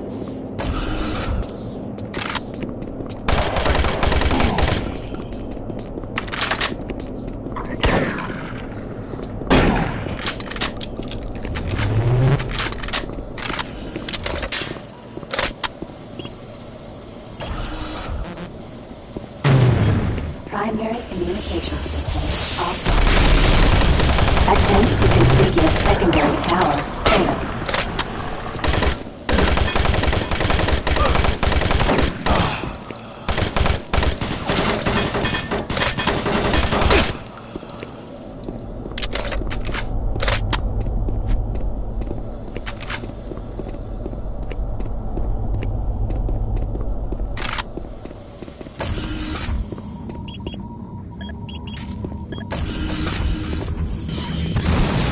Communication system overload. Communications shut down.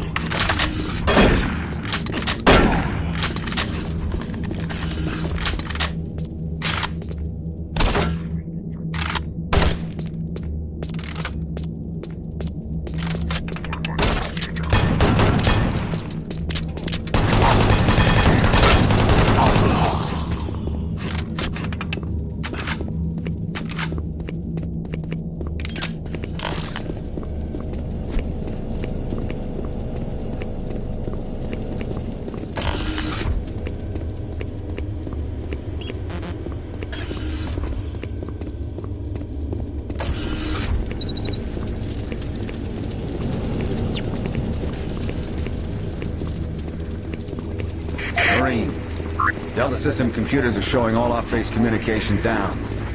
It's that fool Swan. You're gonna have to find another way to send that message. Make your way to the satellite room and manually establish a link from there. Base schematics are showing the quickest way is through engineering. You can't fail, Marine.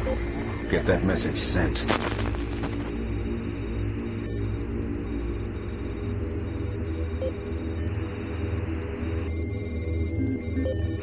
This is the audio log of Technician Seamus, dated October 16th, 2145. Our relatively new remote module replacement procedures are taking some time for maintenance technicians to adjust to. In the long run, it's a much safer, quicker, and easier method. Once a technician receives a call, he simply locates the problem module and gives a replacement command through the remote terminal located in the main comm block. This will initiate the replacement procedure as well as create a repair report, which notifies the repair team of an incoming module. Some minor repairs can be done on-site with normal equipment. I'm hoping the new system will need less and less use, once the source of the recent power fluctuations is located and solved. The system is built to handle most other things with its automated recovery systems.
source of the invasion was from the main portal here in Delta. After you send that transmission, get here as quickly as possible.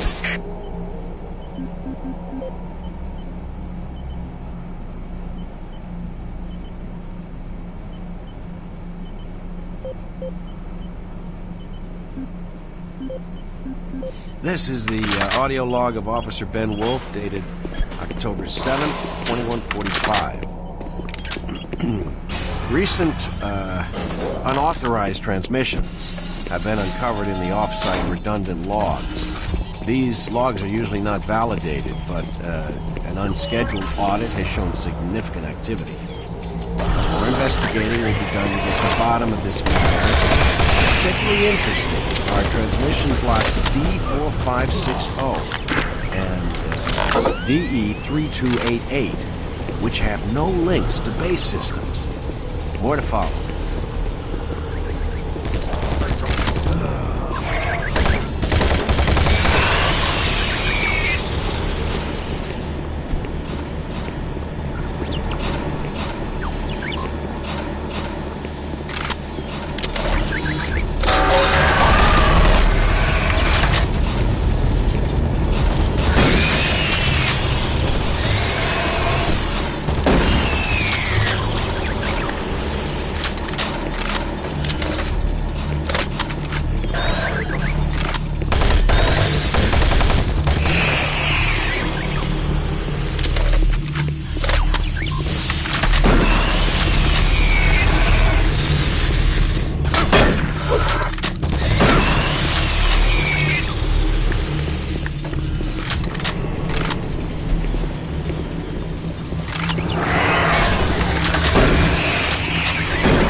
Computer system shows Swan and Campbell are still in the area.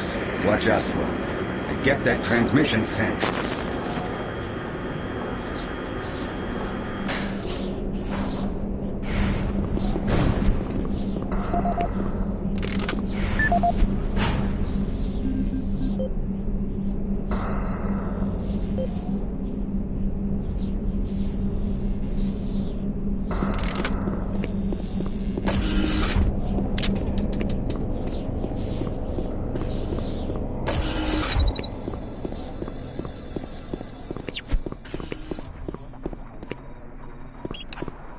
Manual uplink established.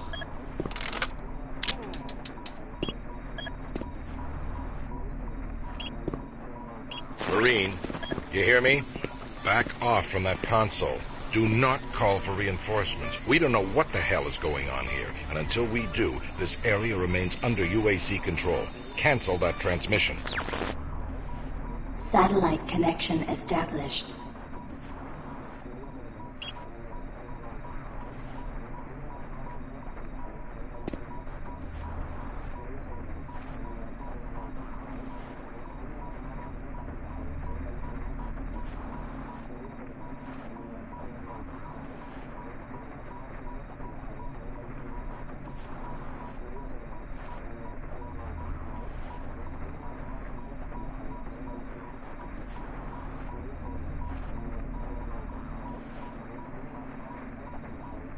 Transmission terminated.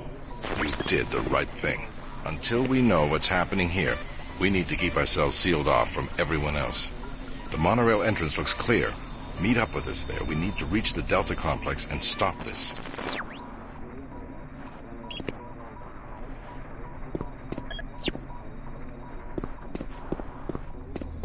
Marine, you have just violated a direct order. Get your ass back to that console and send that transmission.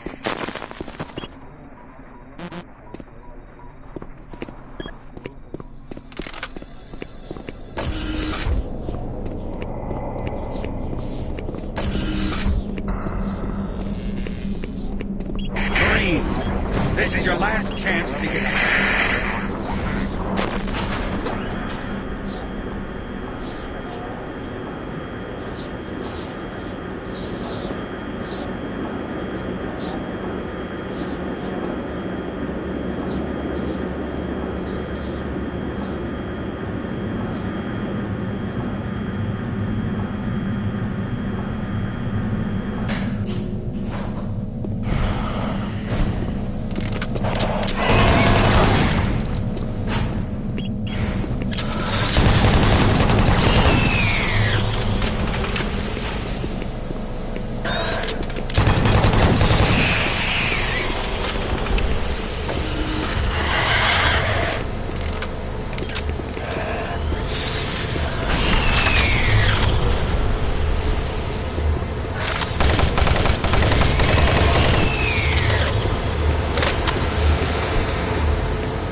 control system failure.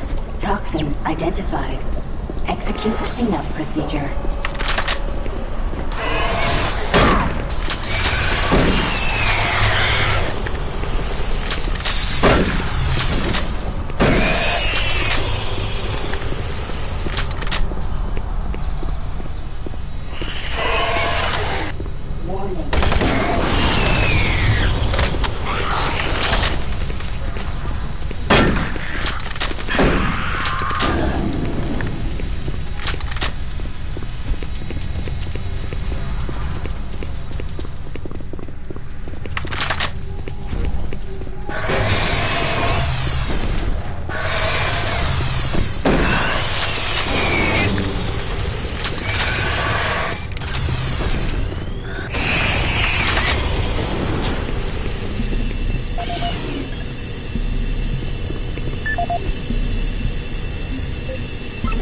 This is the audio log of Nicholas Edgway, member of UAC Mars Hazmat Response Team, dated October 1st, 2145.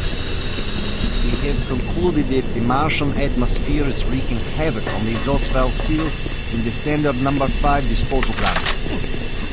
Engineers cannot explain the high level of contaminants in our internal atmosphere. Air scrubbers and filtration systems all seem to be operating at normal levels.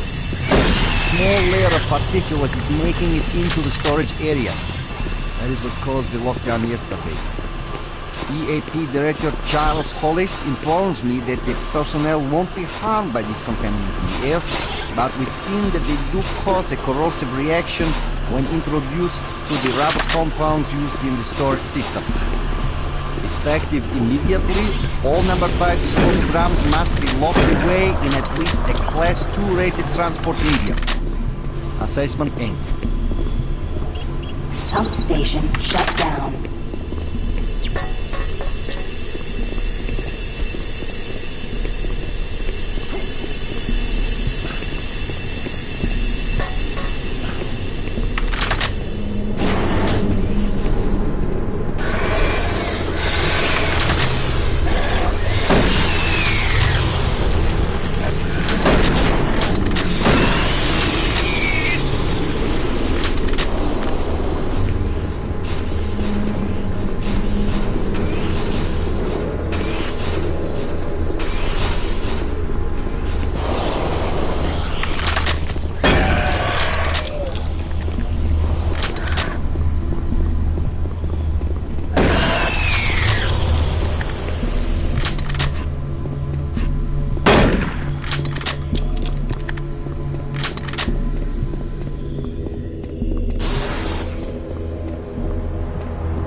Making progress, are we? And in such a hurry to find us, to find me. There's no need to rush. I am everywhere, and everything here is mine. It's a pity you did not alert the fleet, but it is of no consequence. I'll alert them myself. They will come to the rescue and be consumed by my legion. We will use their ships to bring this hell to Earth. You won't live to see it. And you will die long before you have a chance to warn them. Attention. Initiating pump station 1B.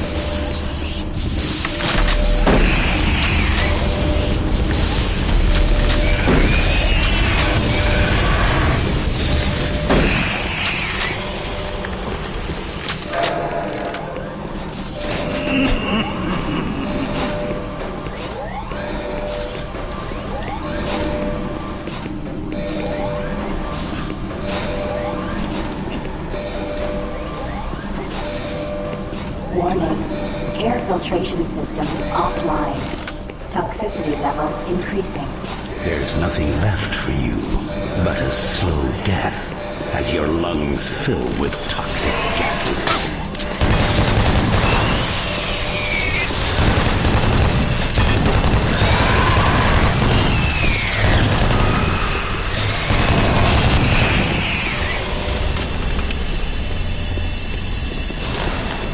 Attention. Due to the threat of external contamination, hazard doors sealed.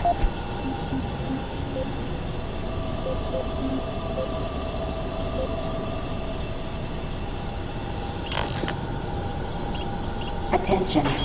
Due to the threat of external contamination, hazard doors sealed.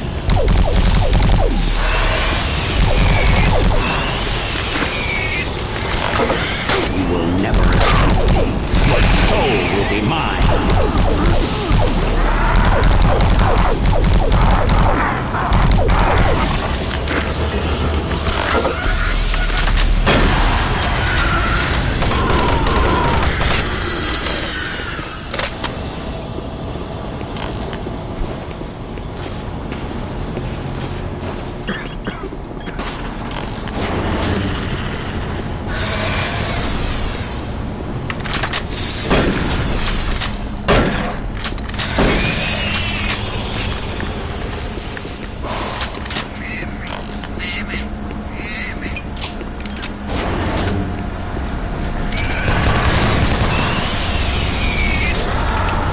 Warning.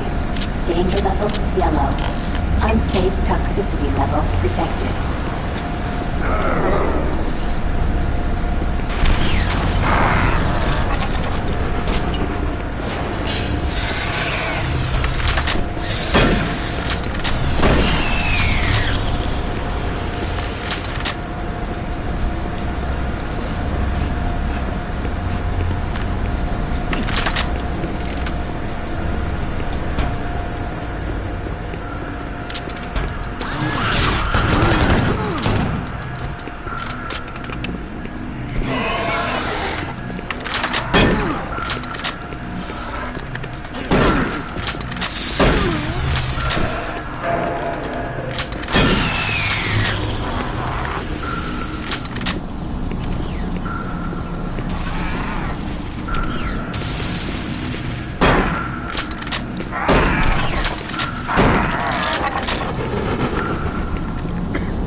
destroy him.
Warning. Danger level orange. Unsafe toxicity level detected.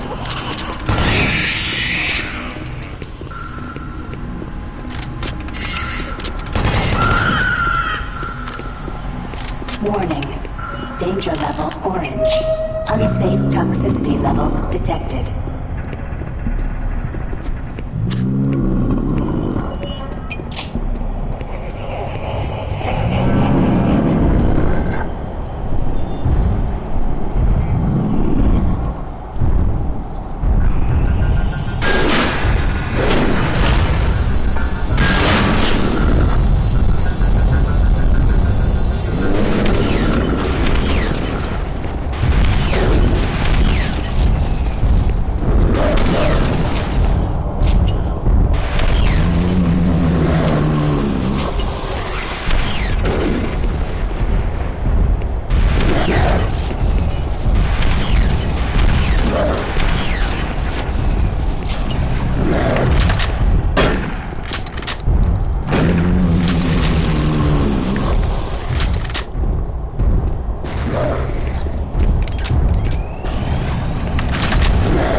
will not be your end. Your soul will burn in hell Danger forever. level red.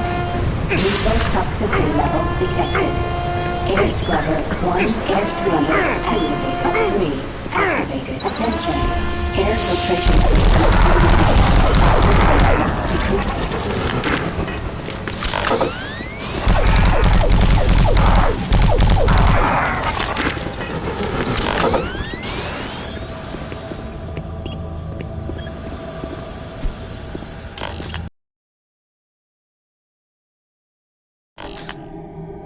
Torzu Amiral Inokas.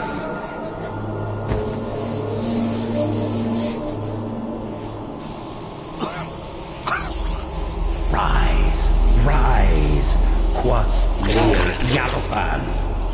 There is no death for you.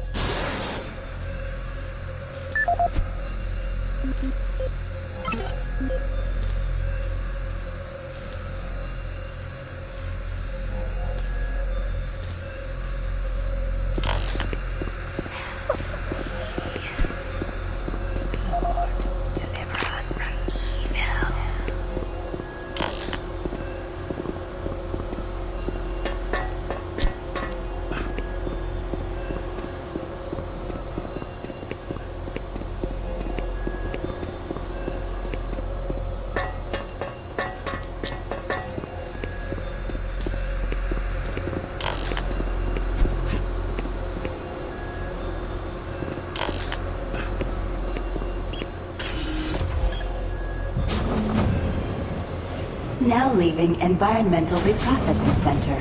Next stop, Site 2. Who are you? What are you doing? I was waiting here on the train for my partner. He went to investigate what was going on, but he never came back. And now I don't know where he is. I don't know what the hell's going on. But I bet it has to do with those artifacts we were digging up at Site 2. I bet they're somehow connected with those things in the Delta Complex. The Delta Complex isn't safe. You're crazy if you're going there. Look, I don't think this train is safe Remember, either. Safety We don't first. know what's Please ahead. do not exit the vehicle without I'm wearing staying proper on the train environmental until we get to protection. Delta. In the event of Then an you're on emergency your own. stop, MARSEC will be dispatched Look, immediately I don't for think your this safety. train is safe Have either. a nice day. We don't know what's ahead. Now entering Site 2.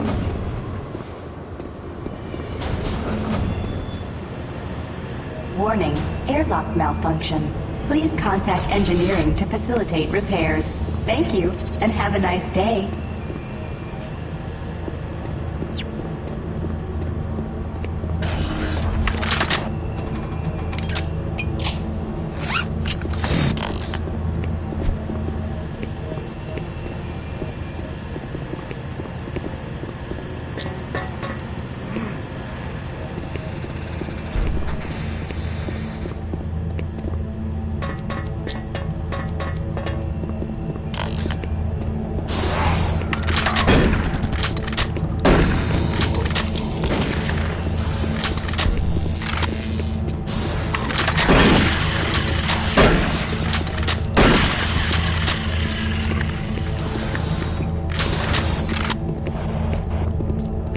Destroy all who oppose.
This is the audio log of Engineer Sam Harding, dated April 5th, 2145. Has completed repairs on the magnetic locks and have significantly reprogrammed the pressure sensors on the monorail systems.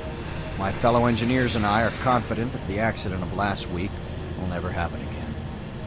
The accident should never have happened in the first place. The internal sensors led the computers to believe that there was a vacuum inside the vehicle. Unfortunately, the computer decided that the only way to fix this pressure discrepancy was to open all doors in an attempt to equalize pressure with the outside. In going over 15,000 lines of code today, I can see no reason for this tragic event to have occurred. But somehow, the logs show the discrepancy is clear as day. Honestly, this looks to me like another case of a solid system going to hell in a handbasket. I'm confident that the layers of protection I added to the code today will prevent any such occurrences from happening again. I'm off to meet Engineer Jim Torben at the access doors to the Delta Complex platform to try and troubleshoot a faulty track sensor that's been causing the door to stick. Access ramp. Airlock malfunction detected.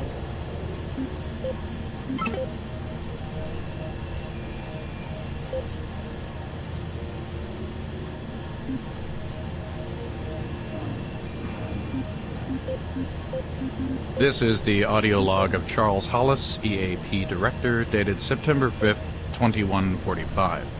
In order to conserve current life support resources, effective October 1st, 2145, the Council has made a decision that all environment processors be brought offline in the general Airlock area of security Site 2. override enabled. Tomorrow, I will be sending out emails to all team leaders asking for an update on their asset relocation program to Site 3.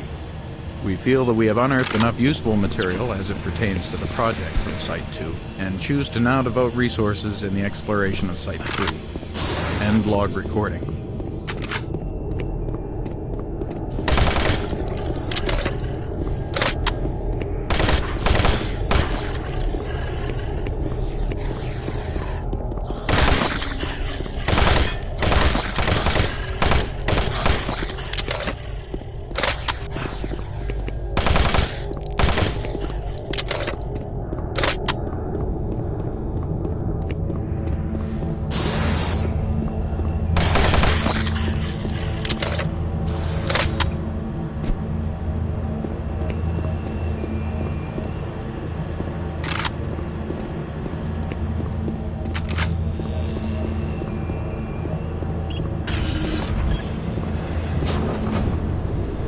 Now leaving Site 2. Next stop, Delta Complex.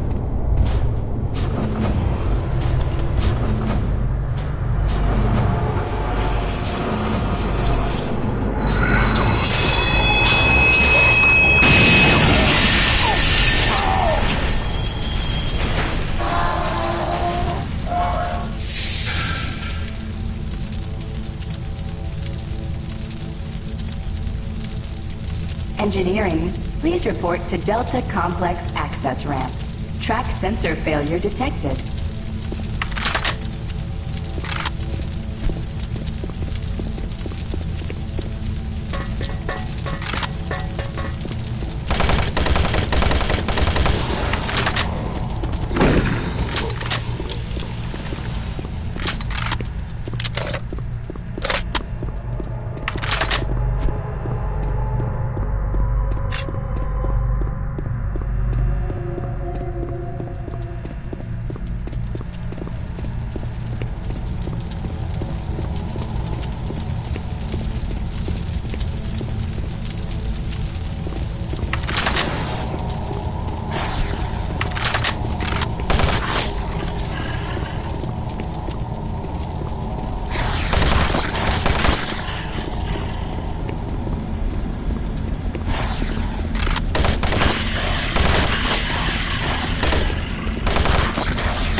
Troy here.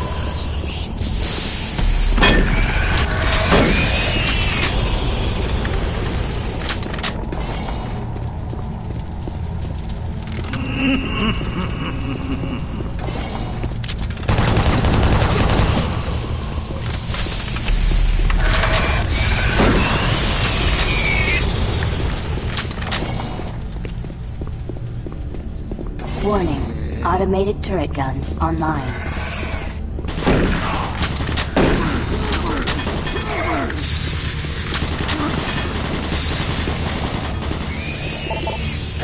Warning. Automated turret guns online.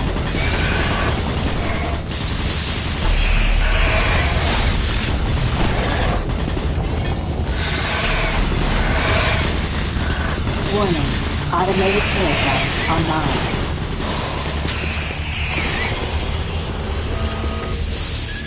Attention. Automated turret guns offline.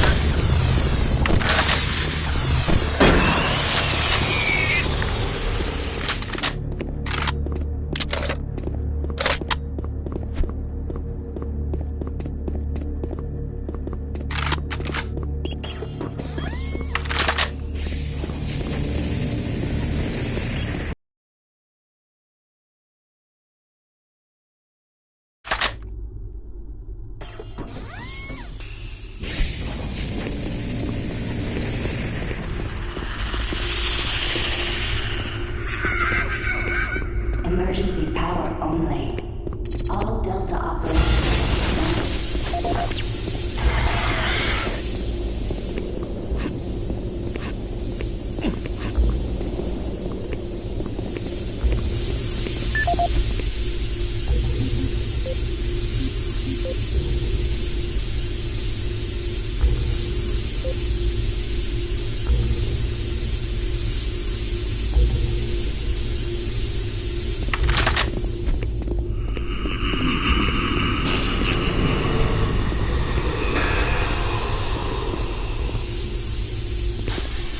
Emergency power only.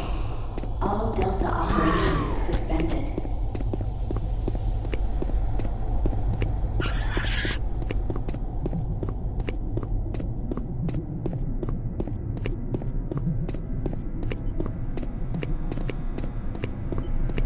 Systems down.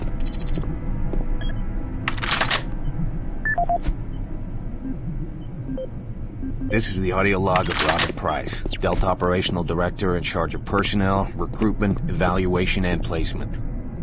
Assignment of engineers to the lower Delta labs has become almost impossible. In 6 months, we've gone from a volunteer surplus to a critical deficiency of qualified personnel willing to accept assignment. Increases in both pay and benefits have done little to help this situation. Through exit interviews as well as the weekly Delta medical brief, it's become apparent to everyone that the rate of sudden and unexplained mental illness is way beyond acceptable levels, even from ours. They're derogatorily being called sub-delts up here, and I have a feeling this attitude will spread to other parts of the UAC. End of log.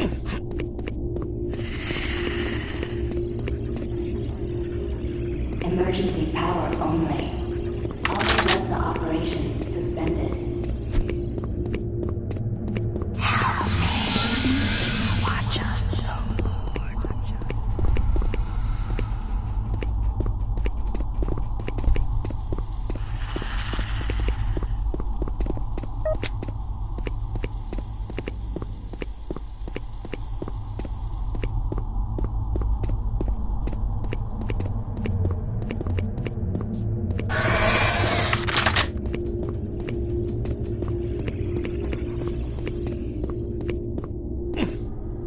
Emergency power only. All Delta operations suspended.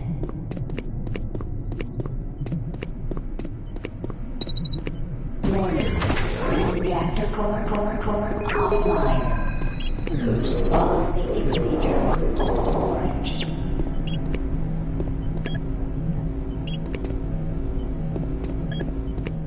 Requested. Video link connection established. Marine, this is Kelly. If you're watching this, you're tougher than I thought. I guess things aren't always what they seem. Plans have changed. Delta Complex 1's been compromised. You're not safe there. I'm moving to Secure Service Tunnel 1. Offline. It's not far Please from your follow position. safety procedure orange. We'll meet there. This is the audio log of Robert Price, Delta Operational Director in charge of personnel, recruitment, evaluation, and placement. Disciplinary Action Report 40C-8, responding to Mars City Administration request. Delta Labs 1 is currently addressing a problem concerning theft of security equipment. 4 members of the security detail assigned to the Delta Labs have been reprimanded, with 3 others under investigation. It seems caches of weapons, armor, and ammo have been discovered in various places throughout the Delta Labs. We've located some of the missing equipment and have information that we hope will lead us to more. I have a team investigating storage room 21D with security code 298, where I believe stolen items may be located. I hope to recover all items and find all personnel responsible. End of log.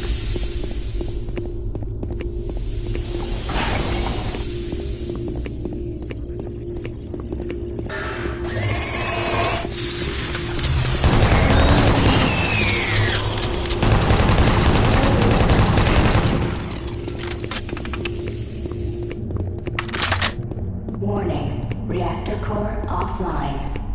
Please follow safety procedure orange.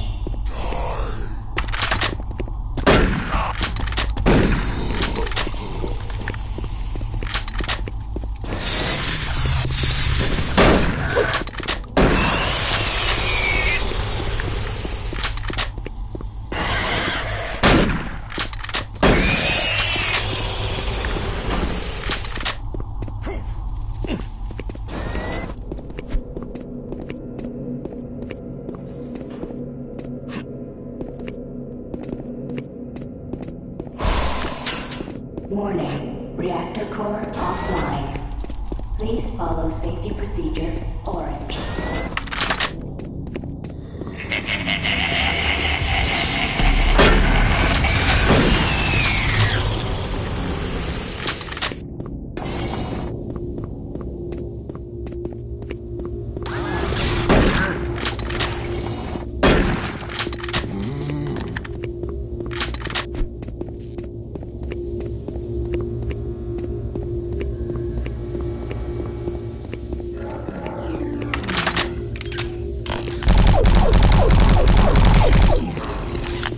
Warning.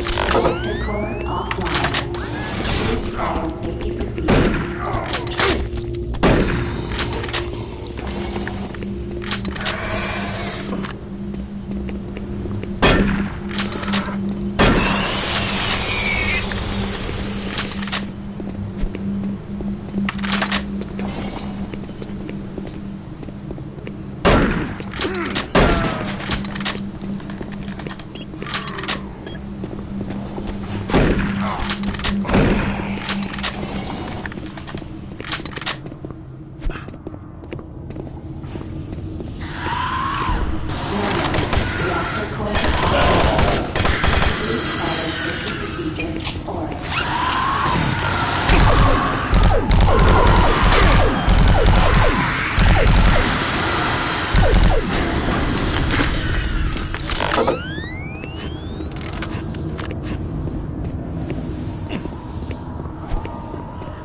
Your friends are with me now.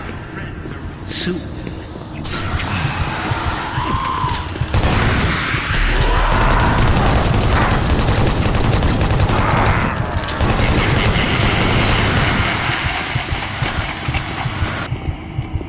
Warning. Reactor core offline. Please follow safety procedure orange.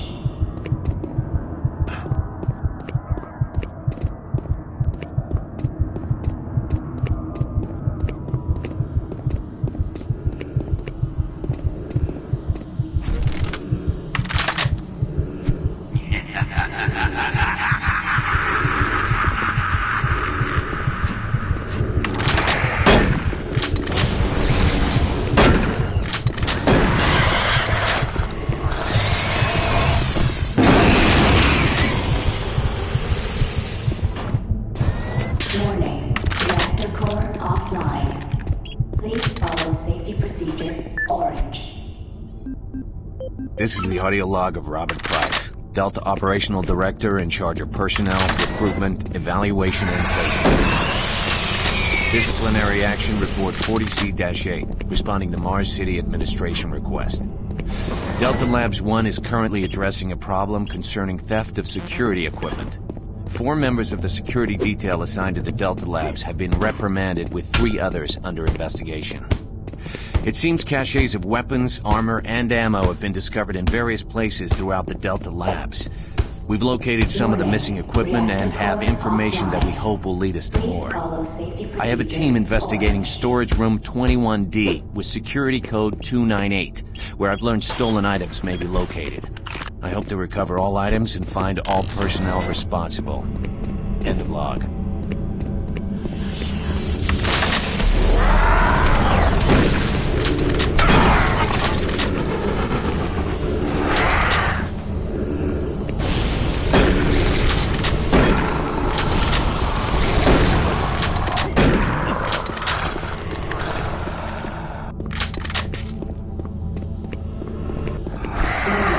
Reactor core offline.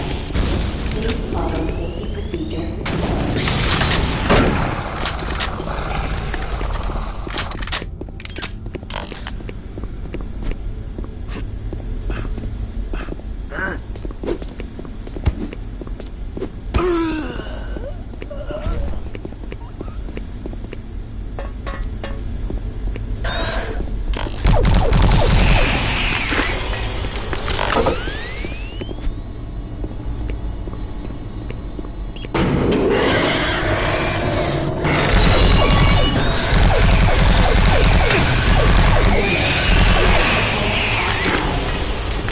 Follow safety procedure Orange.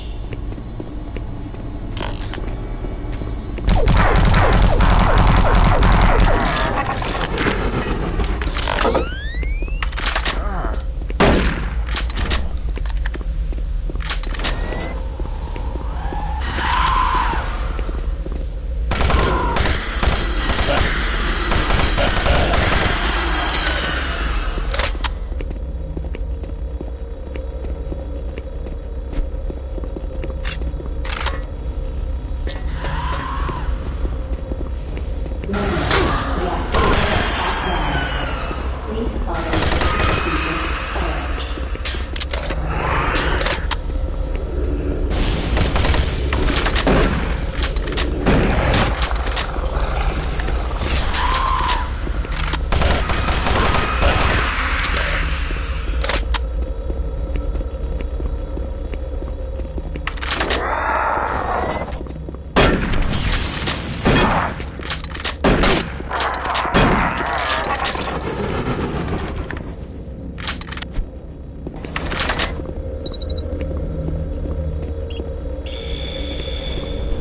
Attention, reactor core online.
This is the audio log of Medical Supervisor Peter Raleigh, dated October 29th, 2145.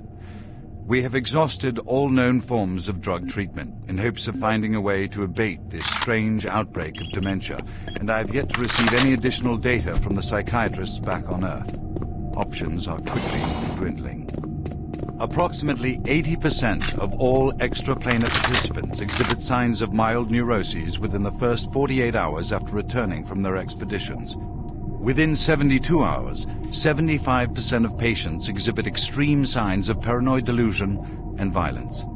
We have isolated these cases in hopes of finding the pathogen. As yet, we can find no biological contaminants that would lead to such drastic changes in cognitive processing.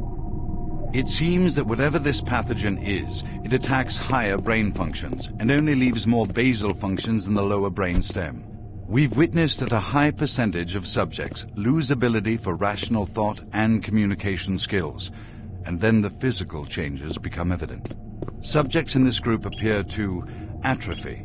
Skin pales, muscles become slack, bone, teeth, and fingernails become almost translucent. Making progress, Marine. Your journey is futile. I have never you seen will die, anything like and this your in my soul life. will be mine. Our observations continue. This is the audio log of Medical Supervisor Peter Raleigh, dated November 1st, 2145. Patient 0432, a Private Steve Jensen of the UAC Darklight Armor Corps Division, expired today at 15:43 of a self-inflicted gunshot wound. This is approximately 110 hours after his return from expeditionary missions.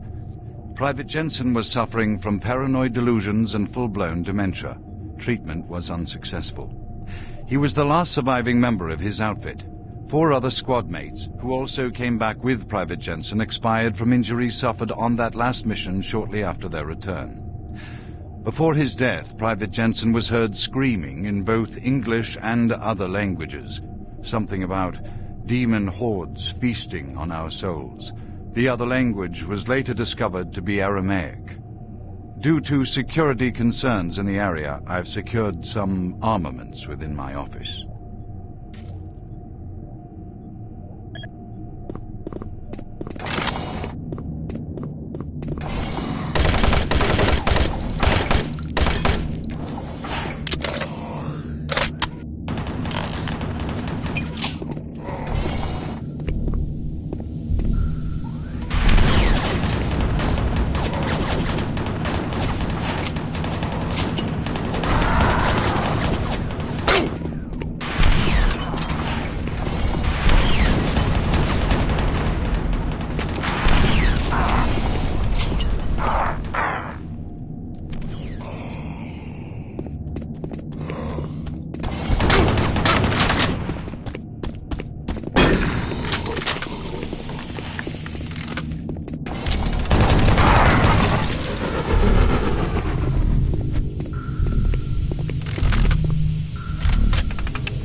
You're not one of them.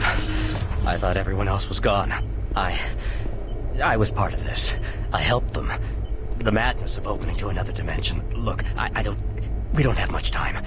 We let it through. The evil, the protective stabilizer on the portal just failed after Betruger took the device. It was an artifact we had found in the ruins. He took it into the portal, and hell followed him out. You have to help me first. I'm going to try to get the teleporter systems running again.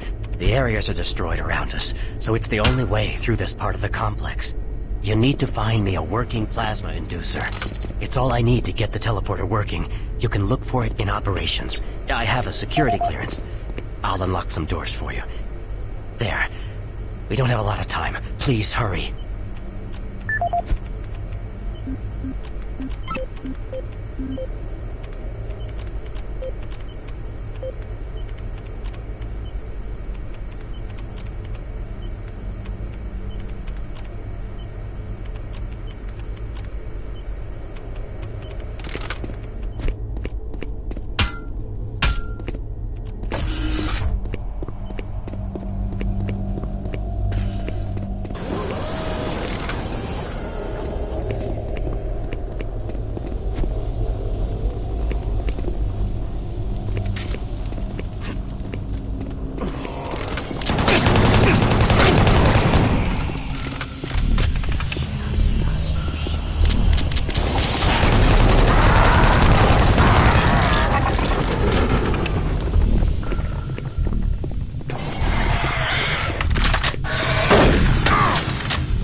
As requested, the following is my initial feedback on my first trip through the portal.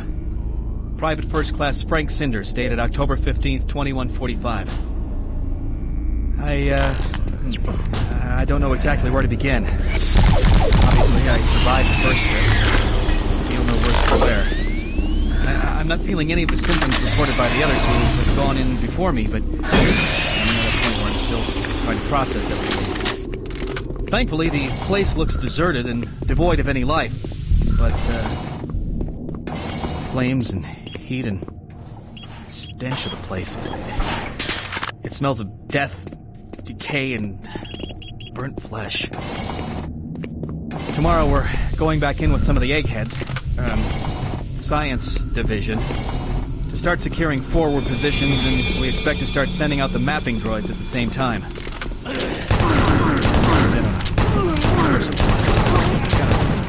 Bad feeling about this. I don't understand what we're doing there or what we hope to prove.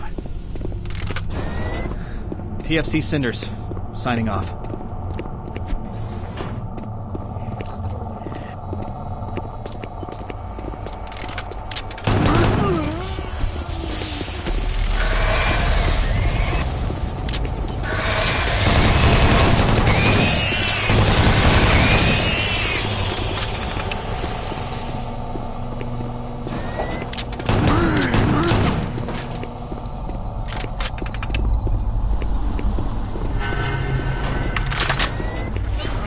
Medical reports.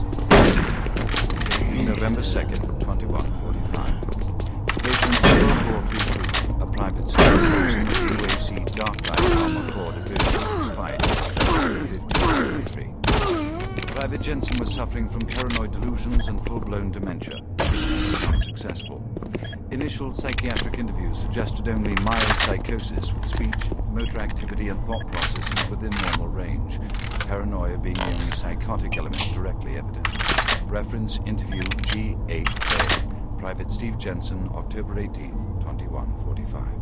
UAC psychologist Dr. Hooper interviewing Steve Jensen, male, age 27. Steve, can you talk to me about the last few weeks, please? I don't want to talk. Well, I'm here to help you, Steve. I've tried talking. They think I'm crazy. You think I'm crazy. They, your colleagues, aren't doctors. Let me help you. Help? Nothing can help us. Prior sessions over a period of 72 hours reveal rapid deterioration of both physical and mental capacity, with behavior inconsistent with any known patterns. The patient was responsive for brief periods and had to be restrained during interviews. Reference interview H-3-2, Private Steve Jensen, October 21st, 2145. Tell me what you see, Steve. I don't want to see it anymore. I don't want to feel it. They'll be here soon, and then you'll see it. Can you talk about what you see?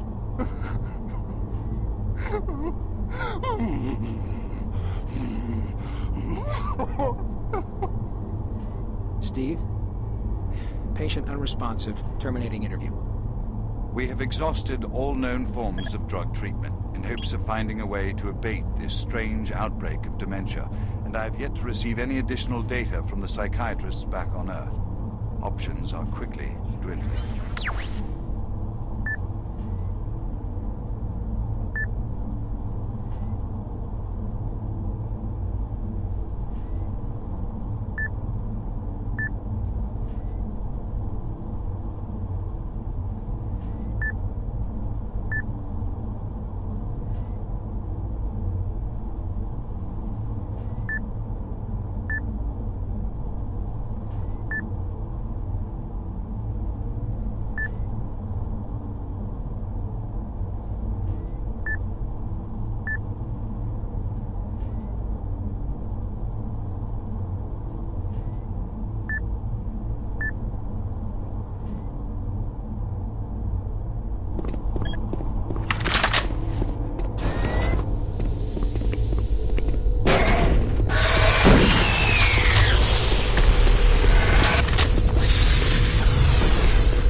Security log number 3072 for Delta Security Chief Michael Abrams, November 15th, 2145. I've just come from the Armament Division where I was issued one of the new BFG 9000 series weapons. Well, they weren't kidding about how much lighter it is over previous prototype models. Won't be so bad carrying this one around. Anyhow, for a couple of weeks now, many of the security teams have not been following proper reporting procedures. Not sure if it's the format of the new SIR, so I'll make sure each team is scheduled by Training Division to get spun up on the new reports. There have been some security issues in the Alpha Labs. I sent a team over to investigate, and now I can't reach them on any comm channel. Guess I'll have to go over there myself. Well, I'm headed over there now. I'll finish the security report in full when I get back. Oh yeah, one more thing. I'm gonna leave this BFG locked in my office for now. Please have IT security change my door code to 901. Sure as hell don't need anyone messing around with it. Chief Abrams, end of log.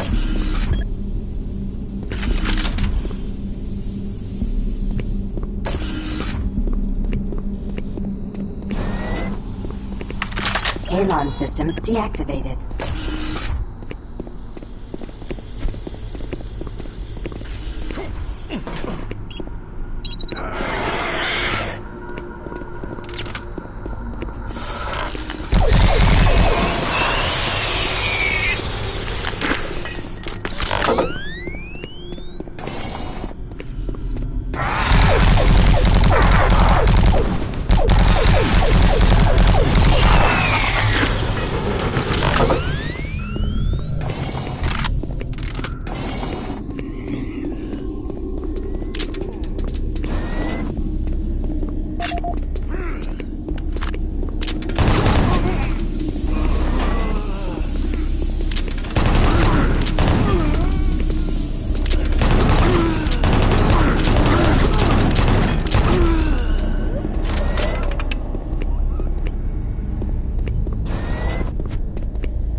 Excellent.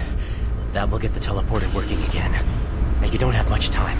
You're going to need to teleport across the containment chamber. It's the only way through this part of the complex.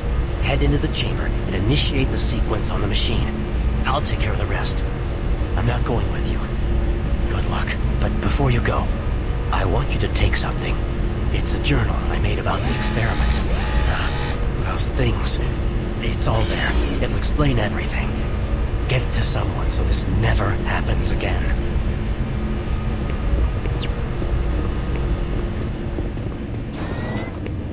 Decontamination process started. Decontamination complete. Have a nice day.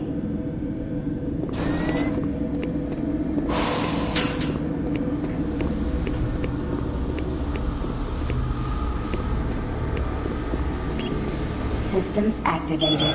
Teleportation will commence in T-minus 3, 2, 1.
Audio log for Phil Wilson, medical technician, Delta Labs, October 20th, 2145.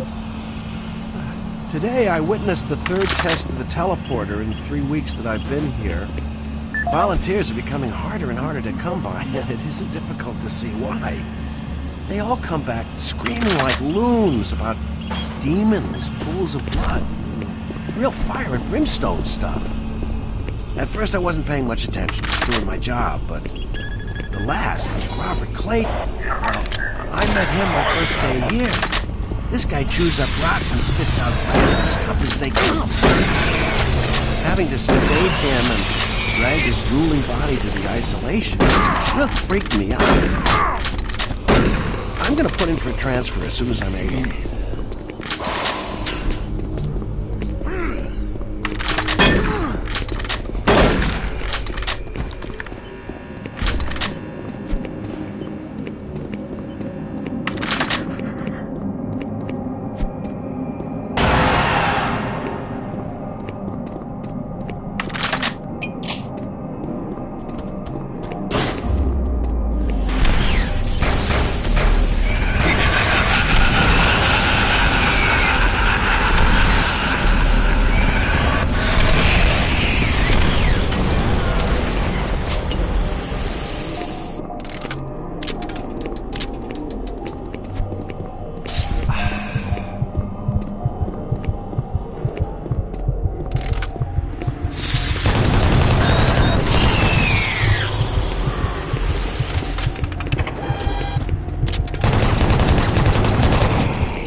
Interesting.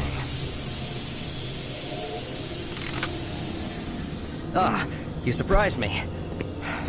I'm glad to see you. I would have hoped they would have sent more than just one guy, though. I've been studying one of the specimens we brought back to see if there's something physiological that would be a weakness, a way to stop them. I found nothing so far.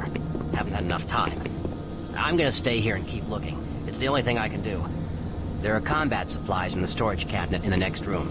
The code is 624. I hope you can use it.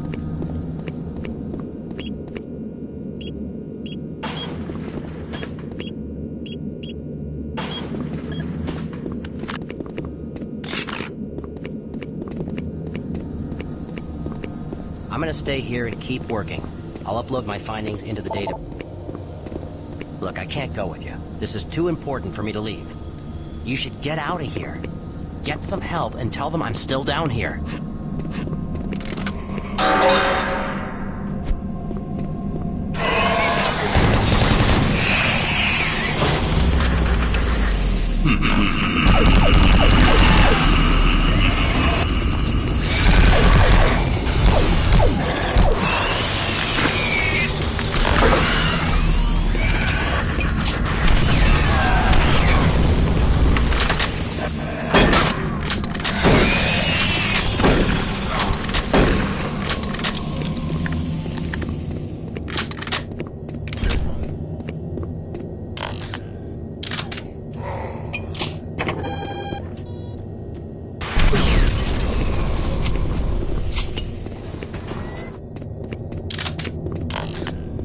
Welcome to the Delta Complex Stasis Chambers. This facility was constructed to house and study the extra-dimensional beings, which were recovered during some of the first teleporter tests originating from Delta Level 3.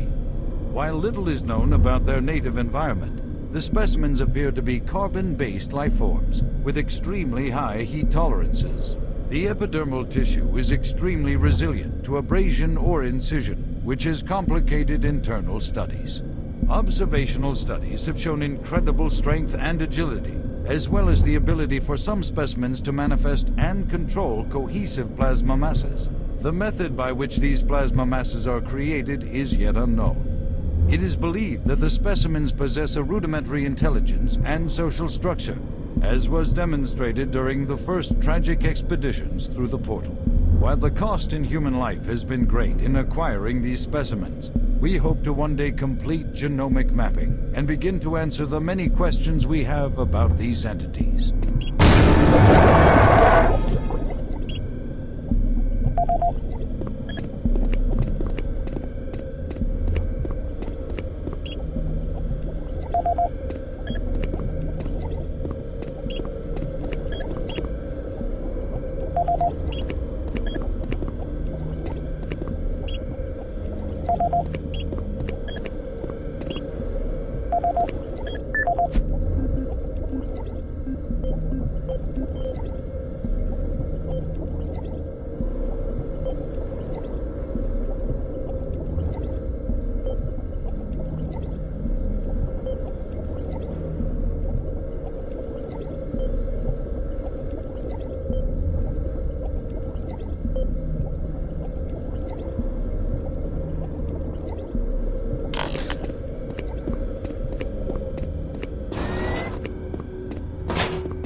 you see before you is a relic codenamed U-1, or simply Sol Q.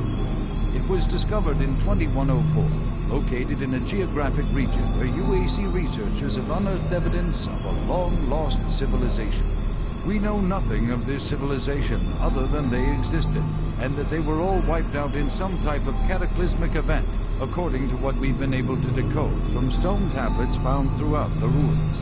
What clues we have been able to piece together reveal a culturally advanced society whose technology can only be described as mystic, as evidenced by U-1's strange characteristics. Efforts to further examine U-1 have been futile. Mass spectrometer and radiation scanning methods have failed to provide reliable identification of the molecular makeup of this artifact. The object cannot be weighed, and in all tests we've been unable to determine its mass. All attempts to physically manipulate or open the artifact have been met with no success. We also have had no success in deciphering the symbols adorning U-1. What we do know is that the thermographic readings are constant, unwavering temperature of 98.8 degrees Fahrenheit. Our research continues, and we hope that with continued investment and research, we can, one day soon, learn to exploit the technologies that make up U-1.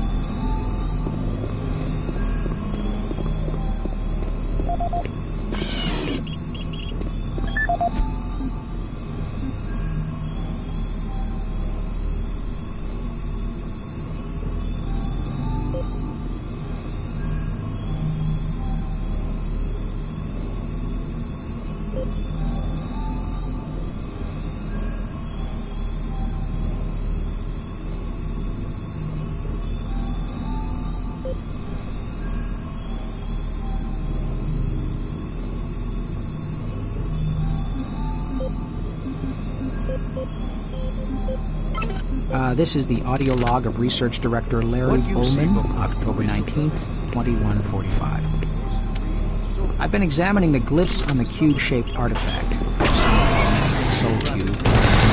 Previous research data is my conclusion the device is some sort of weapon. If the power fluctuations would stop long enough for me to get the linguistic CPU online, then I am sure my theory would be verified. You know, I'll take this opportunity to lodge yet another complaint about the continuing power problems. Seeing as a godforsaken case is bad enough without having to wire the lights flicker constantly. It's just... Well, never mind. Back to the task at hand. What I've deciphered so far is a bit, I must say, disturbing. It seems that one has possession of the artifact if one extract power from that event somehow. Once a certain threshold has been reached, the artifact has the ability to kill anything you attack with it. How you attack with it, I'm frankly not certain, indicating that the artifact is autonomous in some way.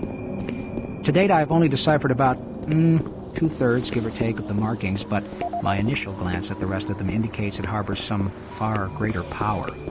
As you know, at this time we have not seen any reaction from the cube, and it has withstood any scanning, abrasion, or other test beyond picking it up and examining it. I suspect that just like the civilization that constructed it, its capabilities are diminished to the point of being useful only as a payload. End of log.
My name is Ian McCormick.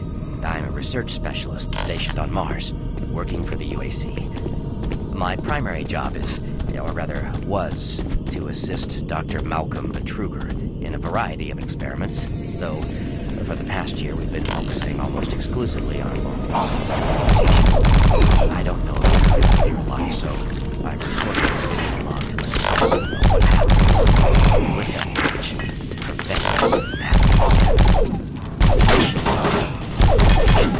were amazing.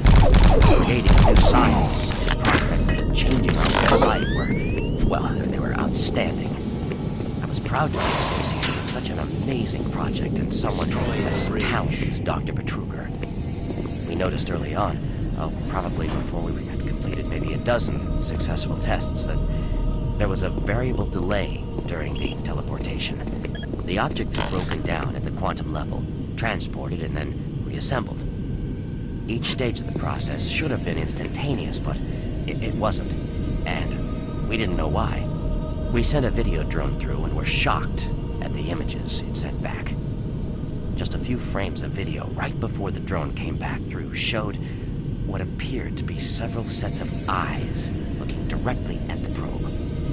We had just found a living, breathing creature that was not human. Betruger immediately sent out a request for volunteers. He specifically wanted UAC security force members because he wanted to capture one of these creatures. I've made a lot of mistakes, but I am most ashamed of my involvement during the next phase. To get medical clearance to send human subjects through the device, I doctored up several of our reports to indicate that we had performed living tissue experiments. I did not regret it at the time, but a few days later, when our third test subject came back, he was chewing off his own fingers. It seemed he was clinically insane. He started sending teams in, about once every 2 days. The teams were reporting nightmarish experiences, sightings of things that ultimately made us conclude that the other dimension was not just another dimension. It was hell, and the creatures we were bringing back, demons. And then Betruger, he went through the portal himself. I don't know what he was thinking. It was an unscheduled trip, and he just went, and we couldn't stop him. And when he came back, he had changed. He sounded and looked the same, but he just... I don't know, he was just different. And then he did the unthinkable. He took the Soul Cube, the device that was discovered in the ruins, into the portal. The portal stabilizers just started to fail, and then living hell erupted into the base. Oh, we were stupid for not destroying the portals as soon as we realized what was on the other side. Oh God, forgive me. I blame myself for my part in this. Please, someone, never let this happen again. I'm sorry, Ian McCormick. Access granted.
Decontamination chamber sequence initiated.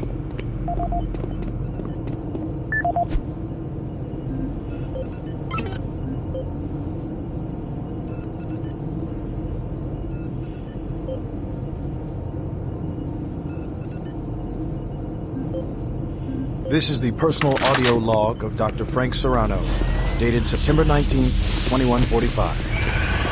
I've been brainstorming on Betruger's thoughts about achieving sustained, uninterrupted transfer to teleportation units. Currently, our systems can only build enough of a charge to have their portals open for approximately 10 to 15 seconds. It's enough time to get a team through, but not enough time to send in some of the heavy equipment. Engineering in the Inpro facility informed me that we can theoretically boost the active portal time to 45 seconds quite easily. But this will require rerouting power from central processing. Decontamination process started. Power requirements for the system are astronomical. Decontamination Three veins of Inpro just to Have power a nice chamber day. 1. I have no idea how we can sustain transfers for longer than 60 seconds without giving serious thought to reorganizing the teleport power grid. I'll sleep on this. This is Dr. Frank Serrano signing off.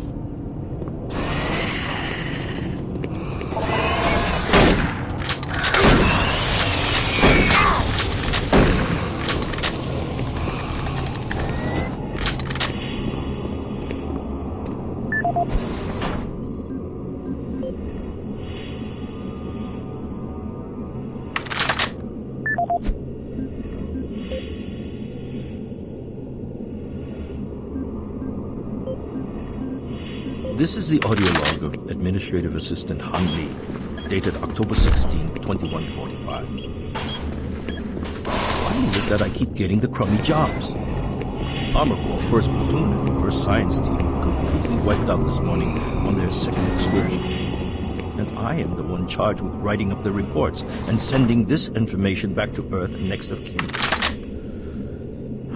So here I am. First cup of coffee for the day. 5 hours of sleep the night before, no shower, and I have 20 dead bodies to fill out paperwork on. I haven't seen the actual corpses, but word coming down from the grapevine says that it looks like they have been hacked up pretty good. This has everyone on the base spooked. Betruger is nowhere to be found, and there are a lot of questions being asked with no answers from anyone. Last I heard, they were suiting up the next outfit with the new BFGs. Sounds like they weren't taking any chances on this next trip with them packing that kind of firepower.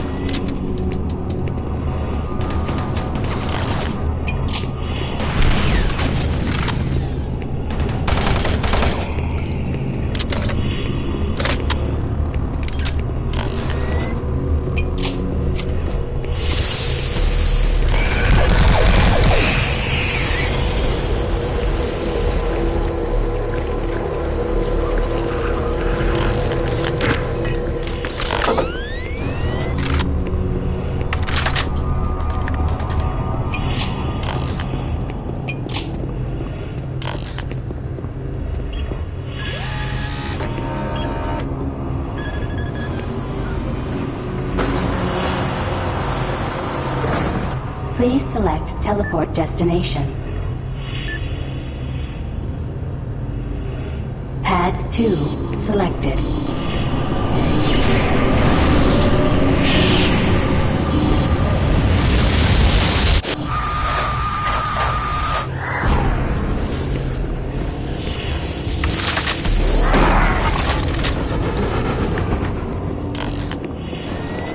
Decontamination process started. Decontamination complete. Have a nice day. My patience with you is wearing thin.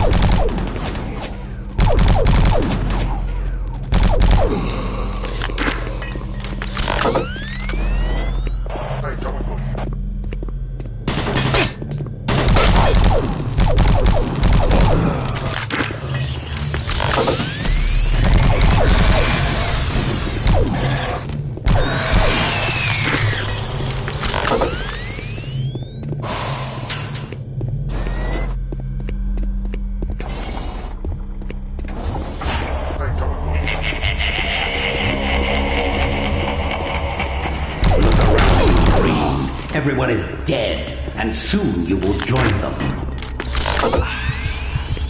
Access granted.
Warning. Chamber malfunction.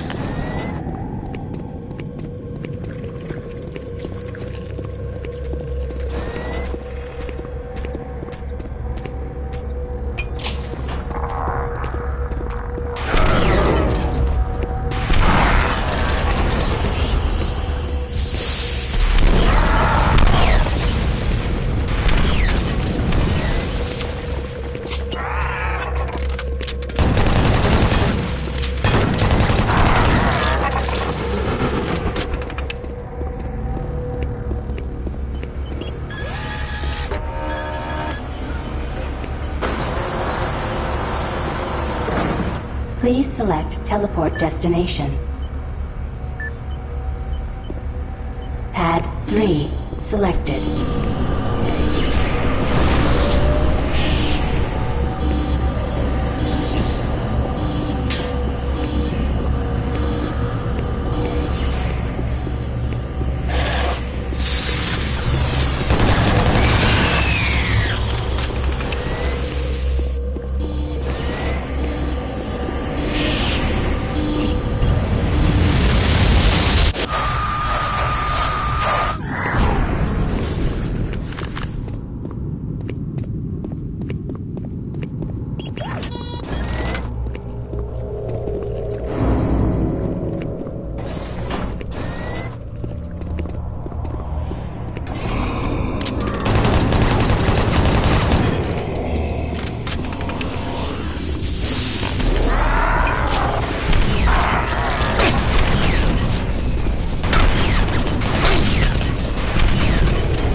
Decontamination chamber sequence initiated. This is the audio log of Administrative Assistant Han Lee, dated October 20th, 2145. Just when I thought this job couldn't get much worse, it did. Delta scientists sent another group of researchers through the portal 2 days ago, and they failed to return at their scheduled time. Radio transmissions to the research body have gone unanswered. Even our LZ tracking systems can't find them. We fear. Losing lives is one thing, but losing our proprietary technologies is another. The team was equipped with the newest BFG weaponry. We fear those guns may have fallen into the hands of those that killed them. We don't know who or what is behind that portal, but until we find out where our guns are, I'm suggesting we suspend operations to the portal. Thank you.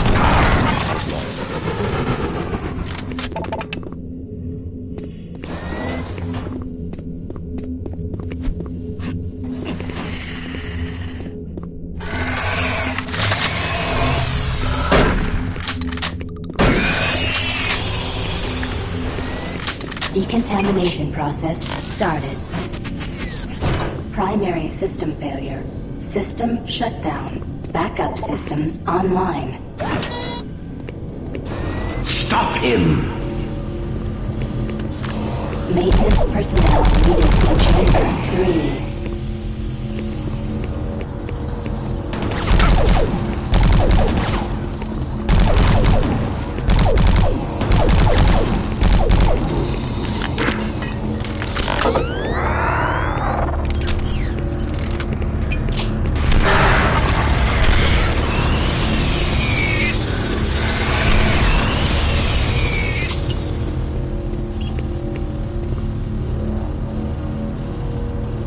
Pad 2 selected.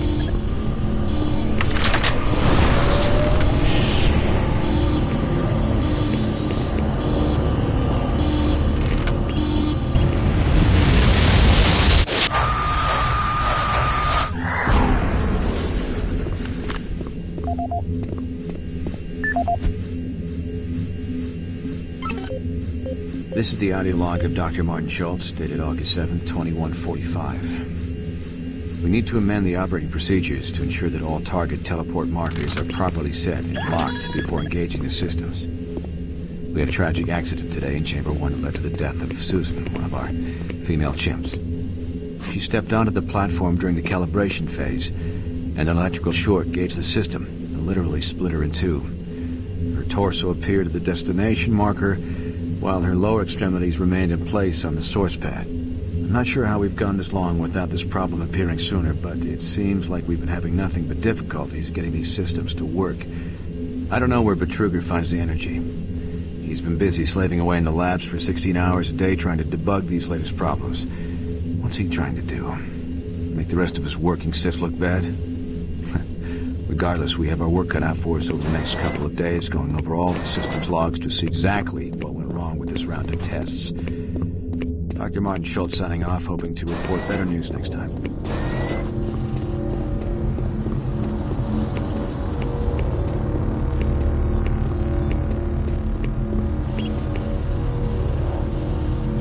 Pad 4 selected. Pad 3 selected. Pad 1 selected.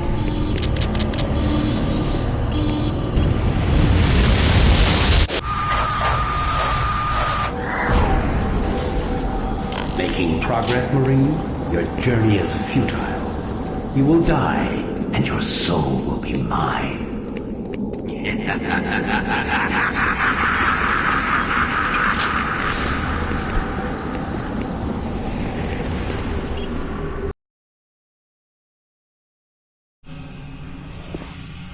will never find the thing you seek. It is trapped in hell forever.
be your end. Your soul will burn in hell forever.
This is the audio log of Research Specialist Simon Garlick, dated August 8th, 2145.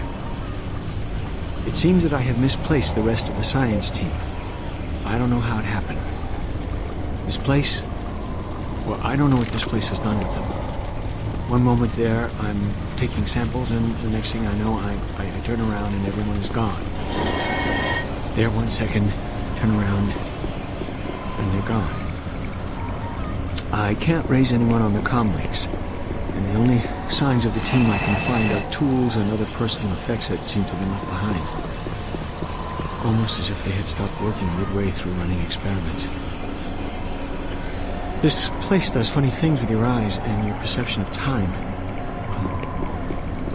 Hopefully, I just went into the next sector and are waiting for me to catch up. I'm going off to find them now. This is Simon Garlick, signing off.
every step you take, your soul moves closer to me.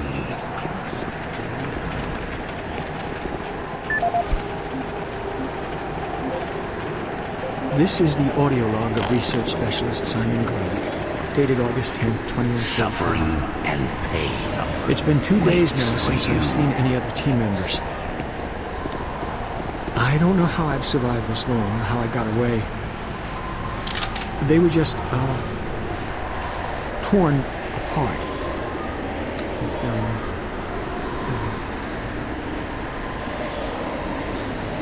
They could only be described as demons. I have never seen such a big thing move so quickly. Oh dear God, what has happened to us? The teeth. That's the last thing I remember seeing. Teeth. The sounds. Words cannot describe. I'm sure it's just a matter of time before they find me again. I'm convinced they are toying with me, allowing me to stay 2 steps ahead of them. I can see them in the shadows sometimes. Why have they taught me? I'm not sure how much longer I can... I'm shooting at shadows here. And every moment I feel them creeping closer toward me. Oh God. Oh God, we should never have...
Hell no longer needs that portal to enter this world. The invasion you saw was only the first wave. The Hellgate is capable of sending millions of my children into your world. Soon, the fleet from Earth will be here, and with their ships, we will bring this hell to Earth.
Sarge is gone.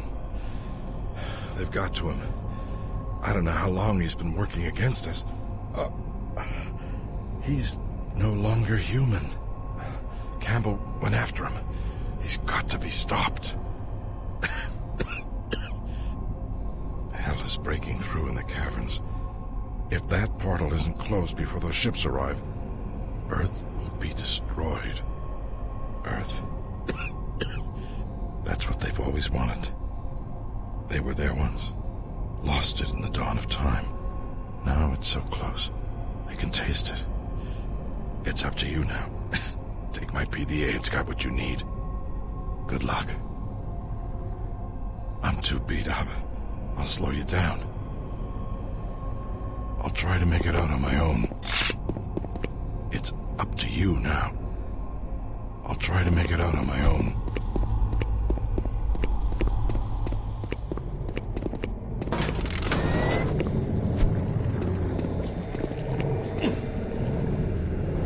Suffering and pain waits for you.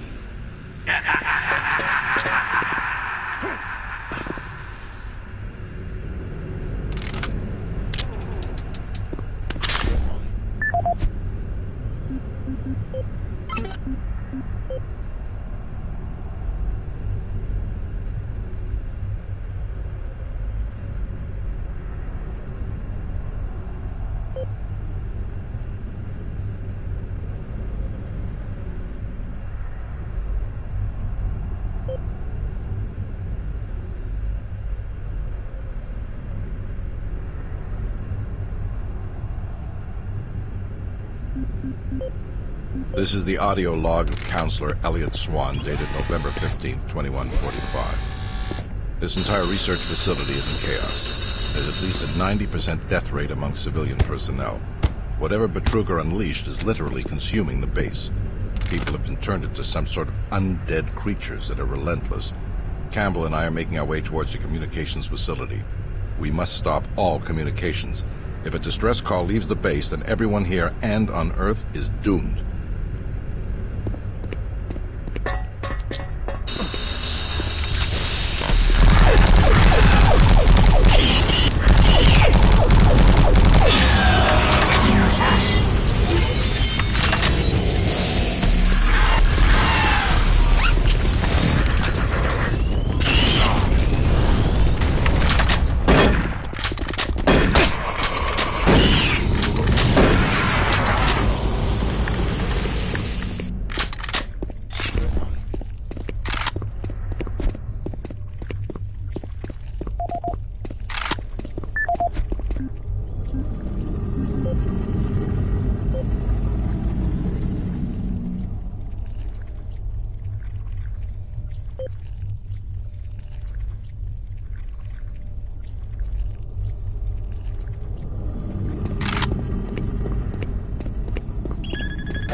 This is the audio log of Counselor Elliot Swan, dated November 16, 2145.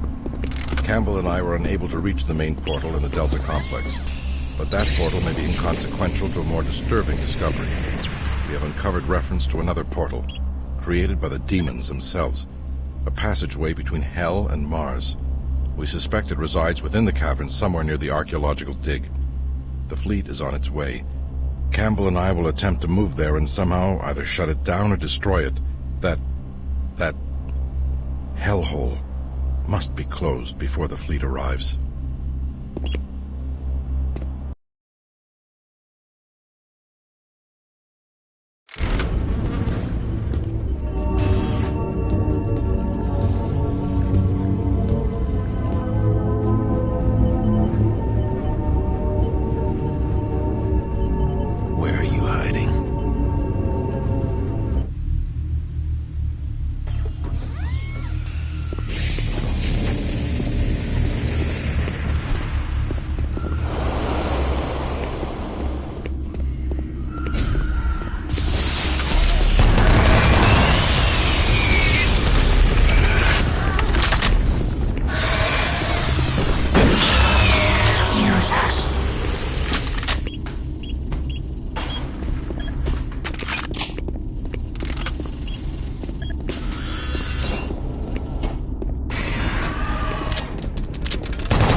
This is the audio log for Tony Bates, Mars Security IT Division, September 25th, 2145. I spent the last 4 hours going through the code for the door systems here in Central Processing.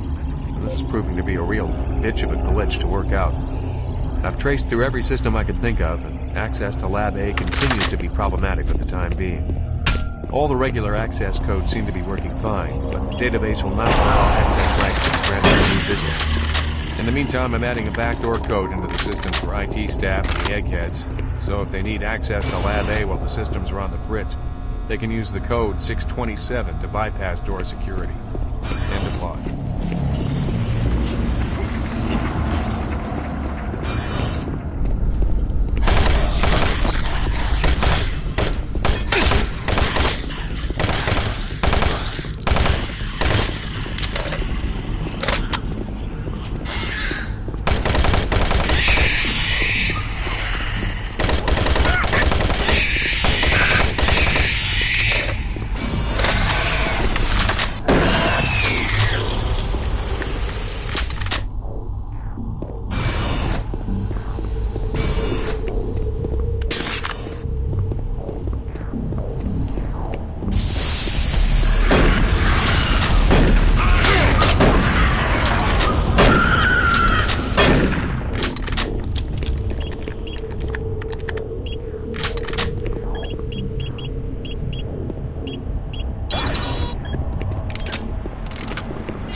This is the audio log for Tony Bates, Mars Security IT Division, October 15th, 2145. I resumed my investigation into case A-10982, the systems intrusion that took place in the CPU complex yesterday. All network traces seem to originate from an old system located in Site 2, Office S2-038. What is truly troubling is that engineering informs me electrical systems have been offline in that section for years, and were only reactivated this morning in order to prepare more storage space. I'm completely stumped on this one. How does a hack originate from a section of the base that has been out of commission for so long? I'll make another report once I personally investigate the suspect office in Site 2. End of log.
This is the audio log of Charlie Haskell, Delta Labs technician, dated September 23rd, 2145. We're making good progress in increasing the max range of Chamber 3 in the Delta complex. We've been crunching numbers all night and feel that with a few slight modifications, we should be able to boost output to cover all of Delta. The latest schedule changes are wreaking havoc on our current systems, and it's not uncommon to see system utilization at 99% for days at a time. We understand that Lab A has finally received the NREC 6809 systems. Please consider this a formal request for a block of 2 hours to run our latest formulas at the soonest available time.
kill you.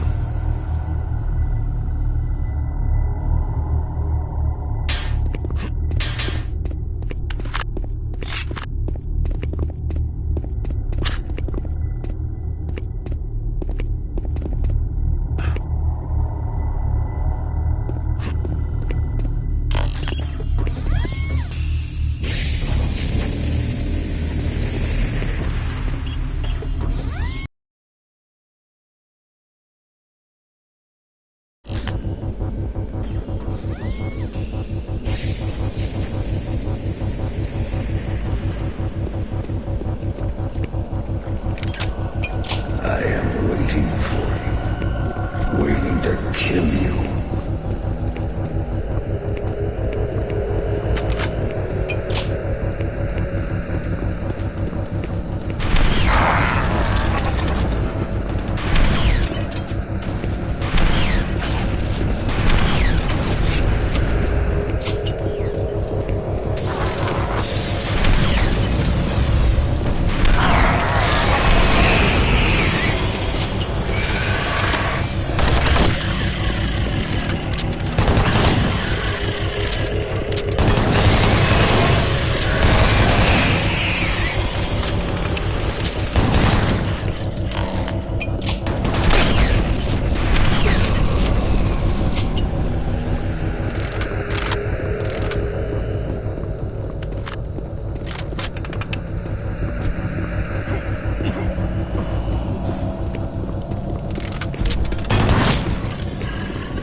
Warning. Security bridge in motion.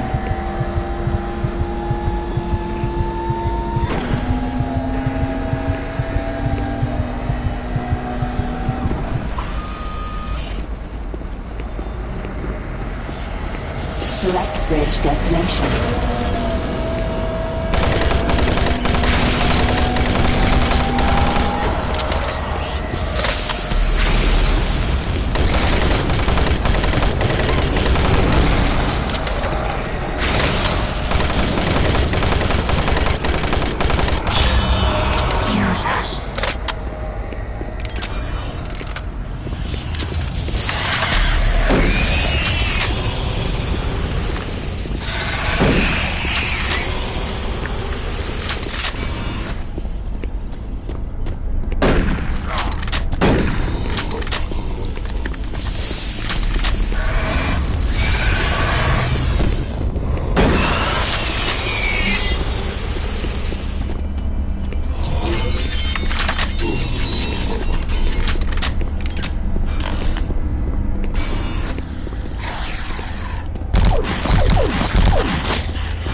UAC research and design. The BFG 9000 is the most advanced firearm ever designed. Fully self-contained and deployed as a handheld platform, it is capable of an excessive amount of firepower. The BFG 9000 contains sophisticated friend or foe technology that discriminates targets in real time. Each projectile contains a small but very powerful computer core that actively maintains targeting and delivers a stream charge down each beam to soften targets before detonation. The detonation stage of the projectile is devastating. Targets within 15 meters of the flashpoint are not likely to survive. While not recommended for small quarter combat, the BFG 9000 is ideal in the field and against multiple targets. The only foreseeable defense is small arms ballistics. If the projectile is destroyed before exploding, the computer core cannot process the final fusion reaction, resulting in a less than optimal detonation.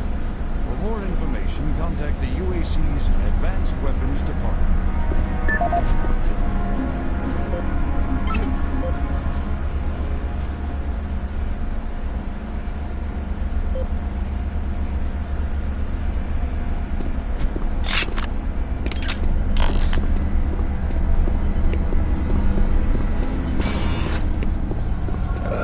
Smell your fear.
Security clearance accepted.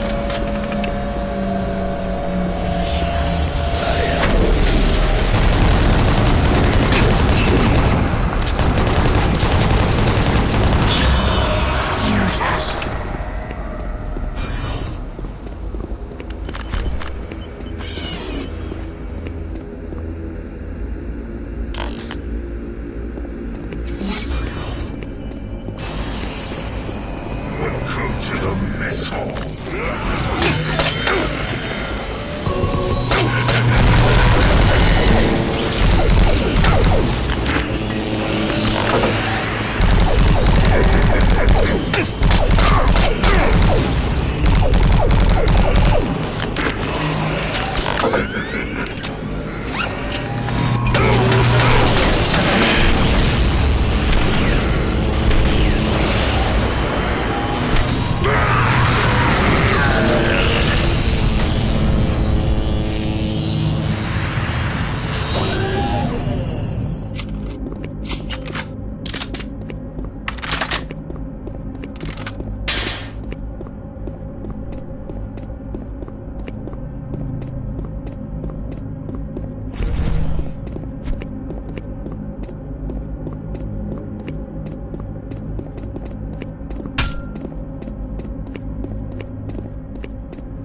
This is the Scientific Journal of Dr. Richard Davis, dated August 8, 2145. We've just broken through to a new chamber, and I think I found the map alluded to on one of the tablets.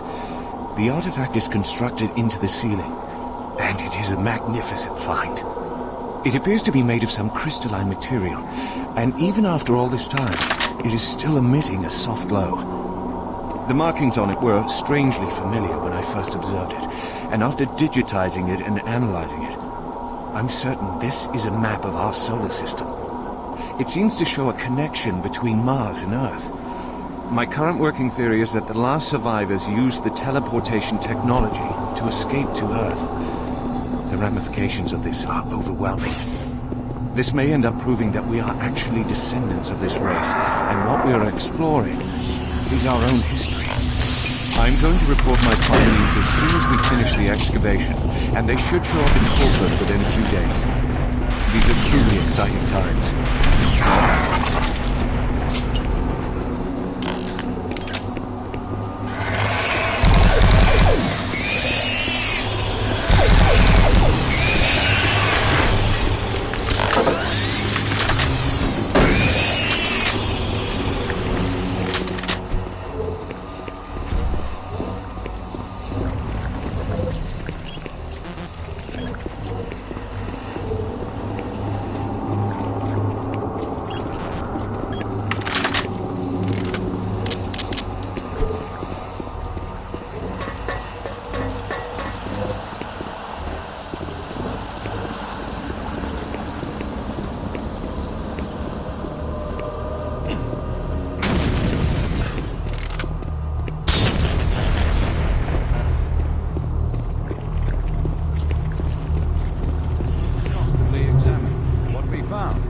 Fantastic.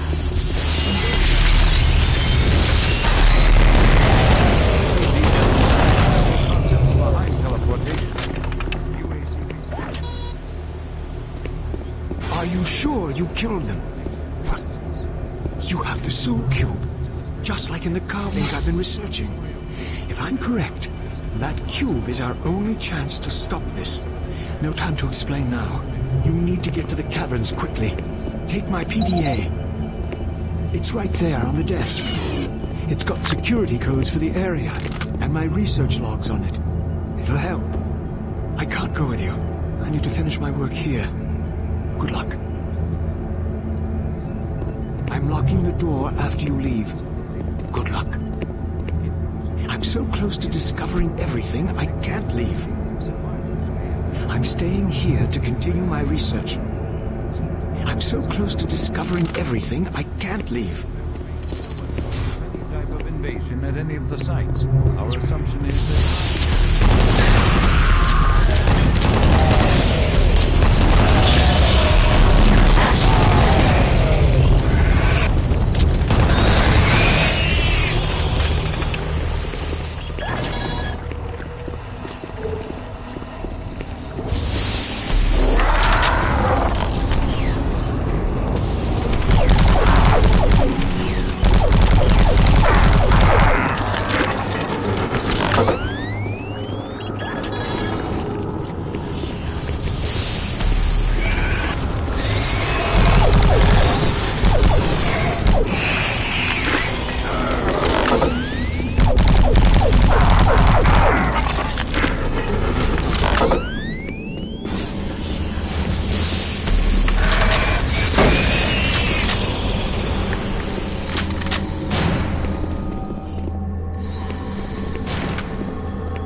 Cavern's entrance unlocked.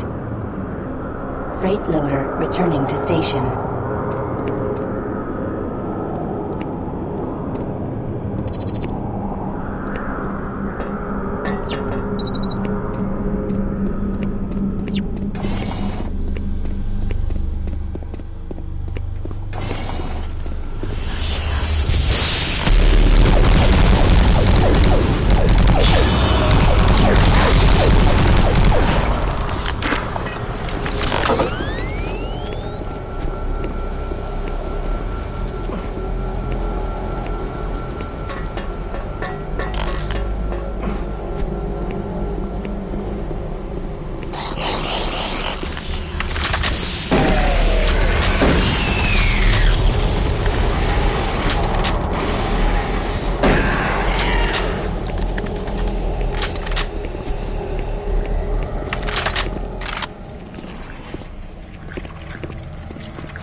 This is the audio log of Dr. Pierce Rogers. I don't know if I'll make it off the base alive. I don't have much time, so I'll sum up what I have quickly and upload the rest of my finding into the data bank.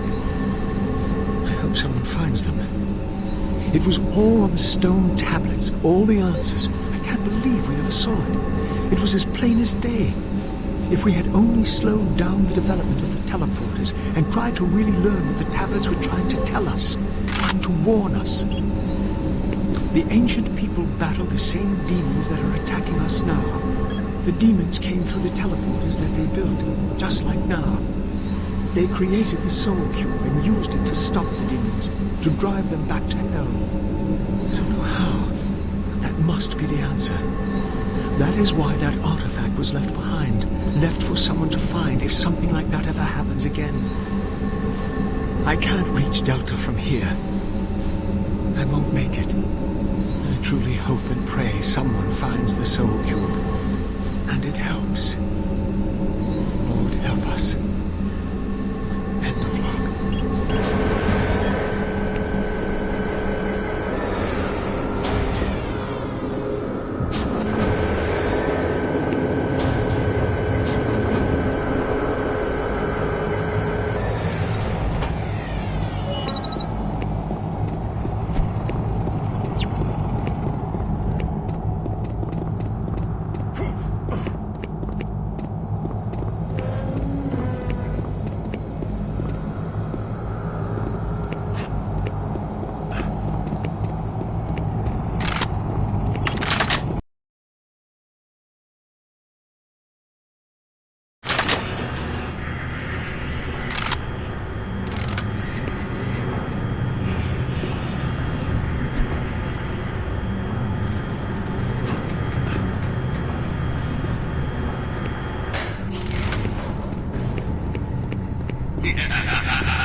Service lift called to station.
doing here? You're gonna attract attention and then they'll come. Get out of here now. Take that key card. It'll help you get to the surface. I'm not going anywhere until I know all those things are dead. You can't stay here. You're making too much noise. They'll come for us. Will you please leave me alone and go get some help?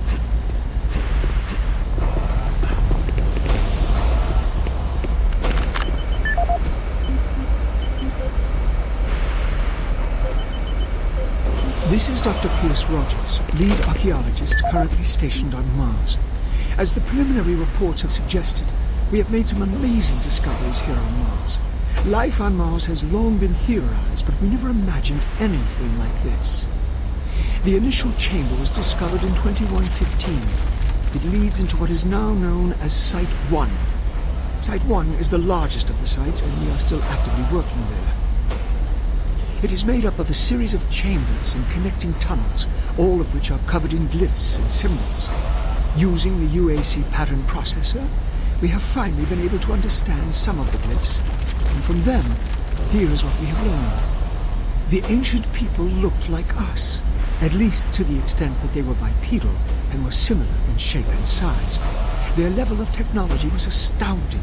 For instance, the glyphs at each site were carved into the rock by some sort of machine, and each one is precisely cut from the stone.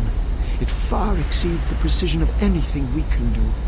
They had a social structure that seemed very aristocratic, with a lot of emphasis on social stature and structure. Site 2 is a much smaller set of chambers, mostly containing burial sites, temples, and various amounts of individual artifacts. This site has been photographed and cleared out, and all material is back on Earth for study and review. Site 3 produced our prize artifact, what we call the Soul Cube. If you have read or seen the other material, you probably know that this once grand civilization was attacked by some unknown force, and if we can believe what is written in stone, they sacrificed most of their society to drive the invaders back. There are additional reports filed on the Soul Cube with Central Administration. We also recovered several other device-type artifacts. They are not as ornate as the Soul Cube, but each appears unique. We are still learning how to interpret all of the glyphs, and hopefully, once we have that completed, the science teams can provide more detailed information on their technology. These are truly unique and special times for archaeologists.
Audio report regarding dangerous working conditions in caverns below Delta.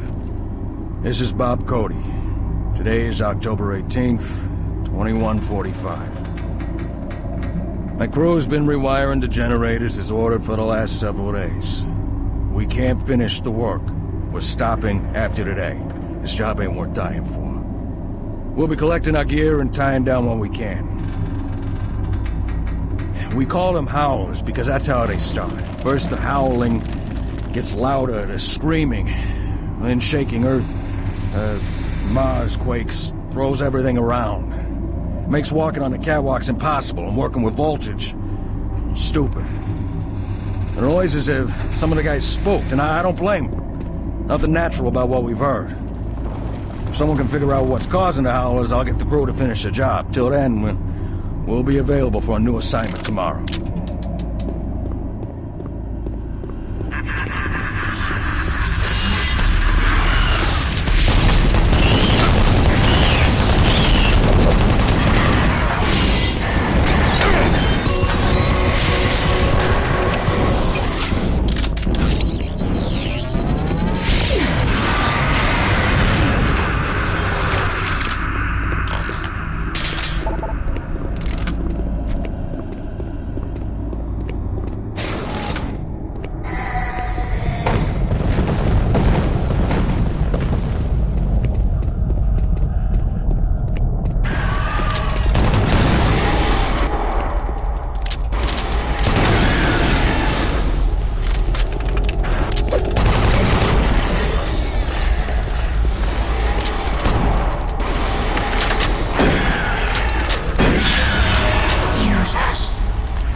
Destroy him.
Audio report regarding dangerous working conditions in caverns below Delta.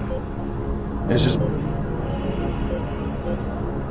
Setting new standards in both archaeological discovery and analysis, the UAC is proud to showcase the latest findings on 4 unique and fascinating artifacts. These tablets were originally discovered in the dig site under what has become known as Site 3. Subsequent examination of the surrounding area and carbon dating of the tablets brought UAC researchers to the conclusion that the tablets belonged to a civilization that existed millennia ago and were placed in a holy burial ground of some sort. Utilizing the best minds in linguistics and UAC proprietary pattern recognition software, the tablets were exhaustively examined. What we found was fantastic. The first tablet provided us with a wealth of scientific data, specifically detailing the mathematical concepts behind teleportation. UAC researchers use this information as the cornerstone for building the Delta teleportation devices. The second and third tablets illustrate an epic story, a story of war, and how, faced with impossible odds, the ultimate sacrifice of an entire race to achieve victory. The fourth tablet details how the essence of each individual was captured and placed in the artifact we now refer to as the Soul Cube. This device was wielded by their mightiest warrior, and with it he banished the invading horde forever. Our researchers are still analyzing a recently found hidden section of the fourth stone and some related fragments. It goes into detail on the invading force and indicates the remaining survivors may have teleported somewhere. Where we do not know, although it seems to reference a map we have yet to locate. To date, there remains no evidence of any type of invasion at any of the sites. Our assumption is that time has removed all but what we now see.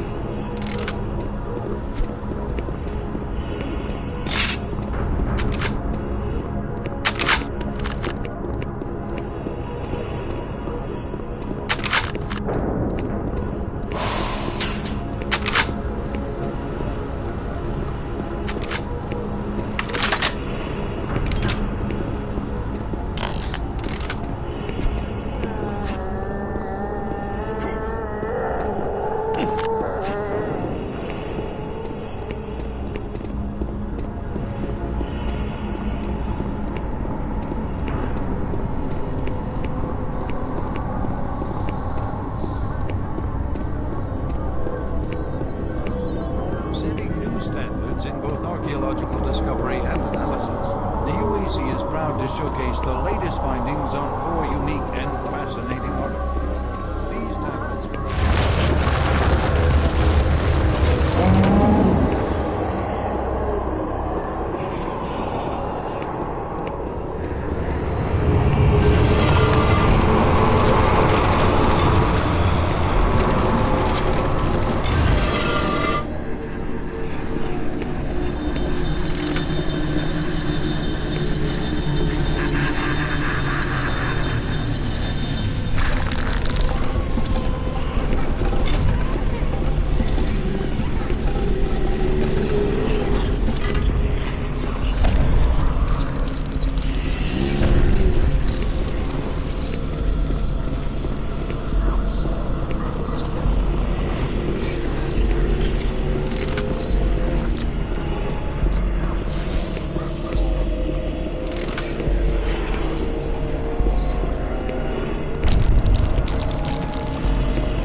Echo 1. Give me a visual status. Echo 1, this is Recon Zulu. We've got massive damage all over the base. This place looks like hell. I've got life signs on the bioscanner. Eyes sharp. Echo 1, we've got a survivor, a Marine. Corporal, you hear me? You alright? Can you hear me? Echo 1, this is Recon Zulu. Prepare for medevac. Copy that. Have you located Counselor Swan? Yes, sir. He's dead. Roger, Recon 1. What about Dr. Betruger? He's nowhere to be found, sir.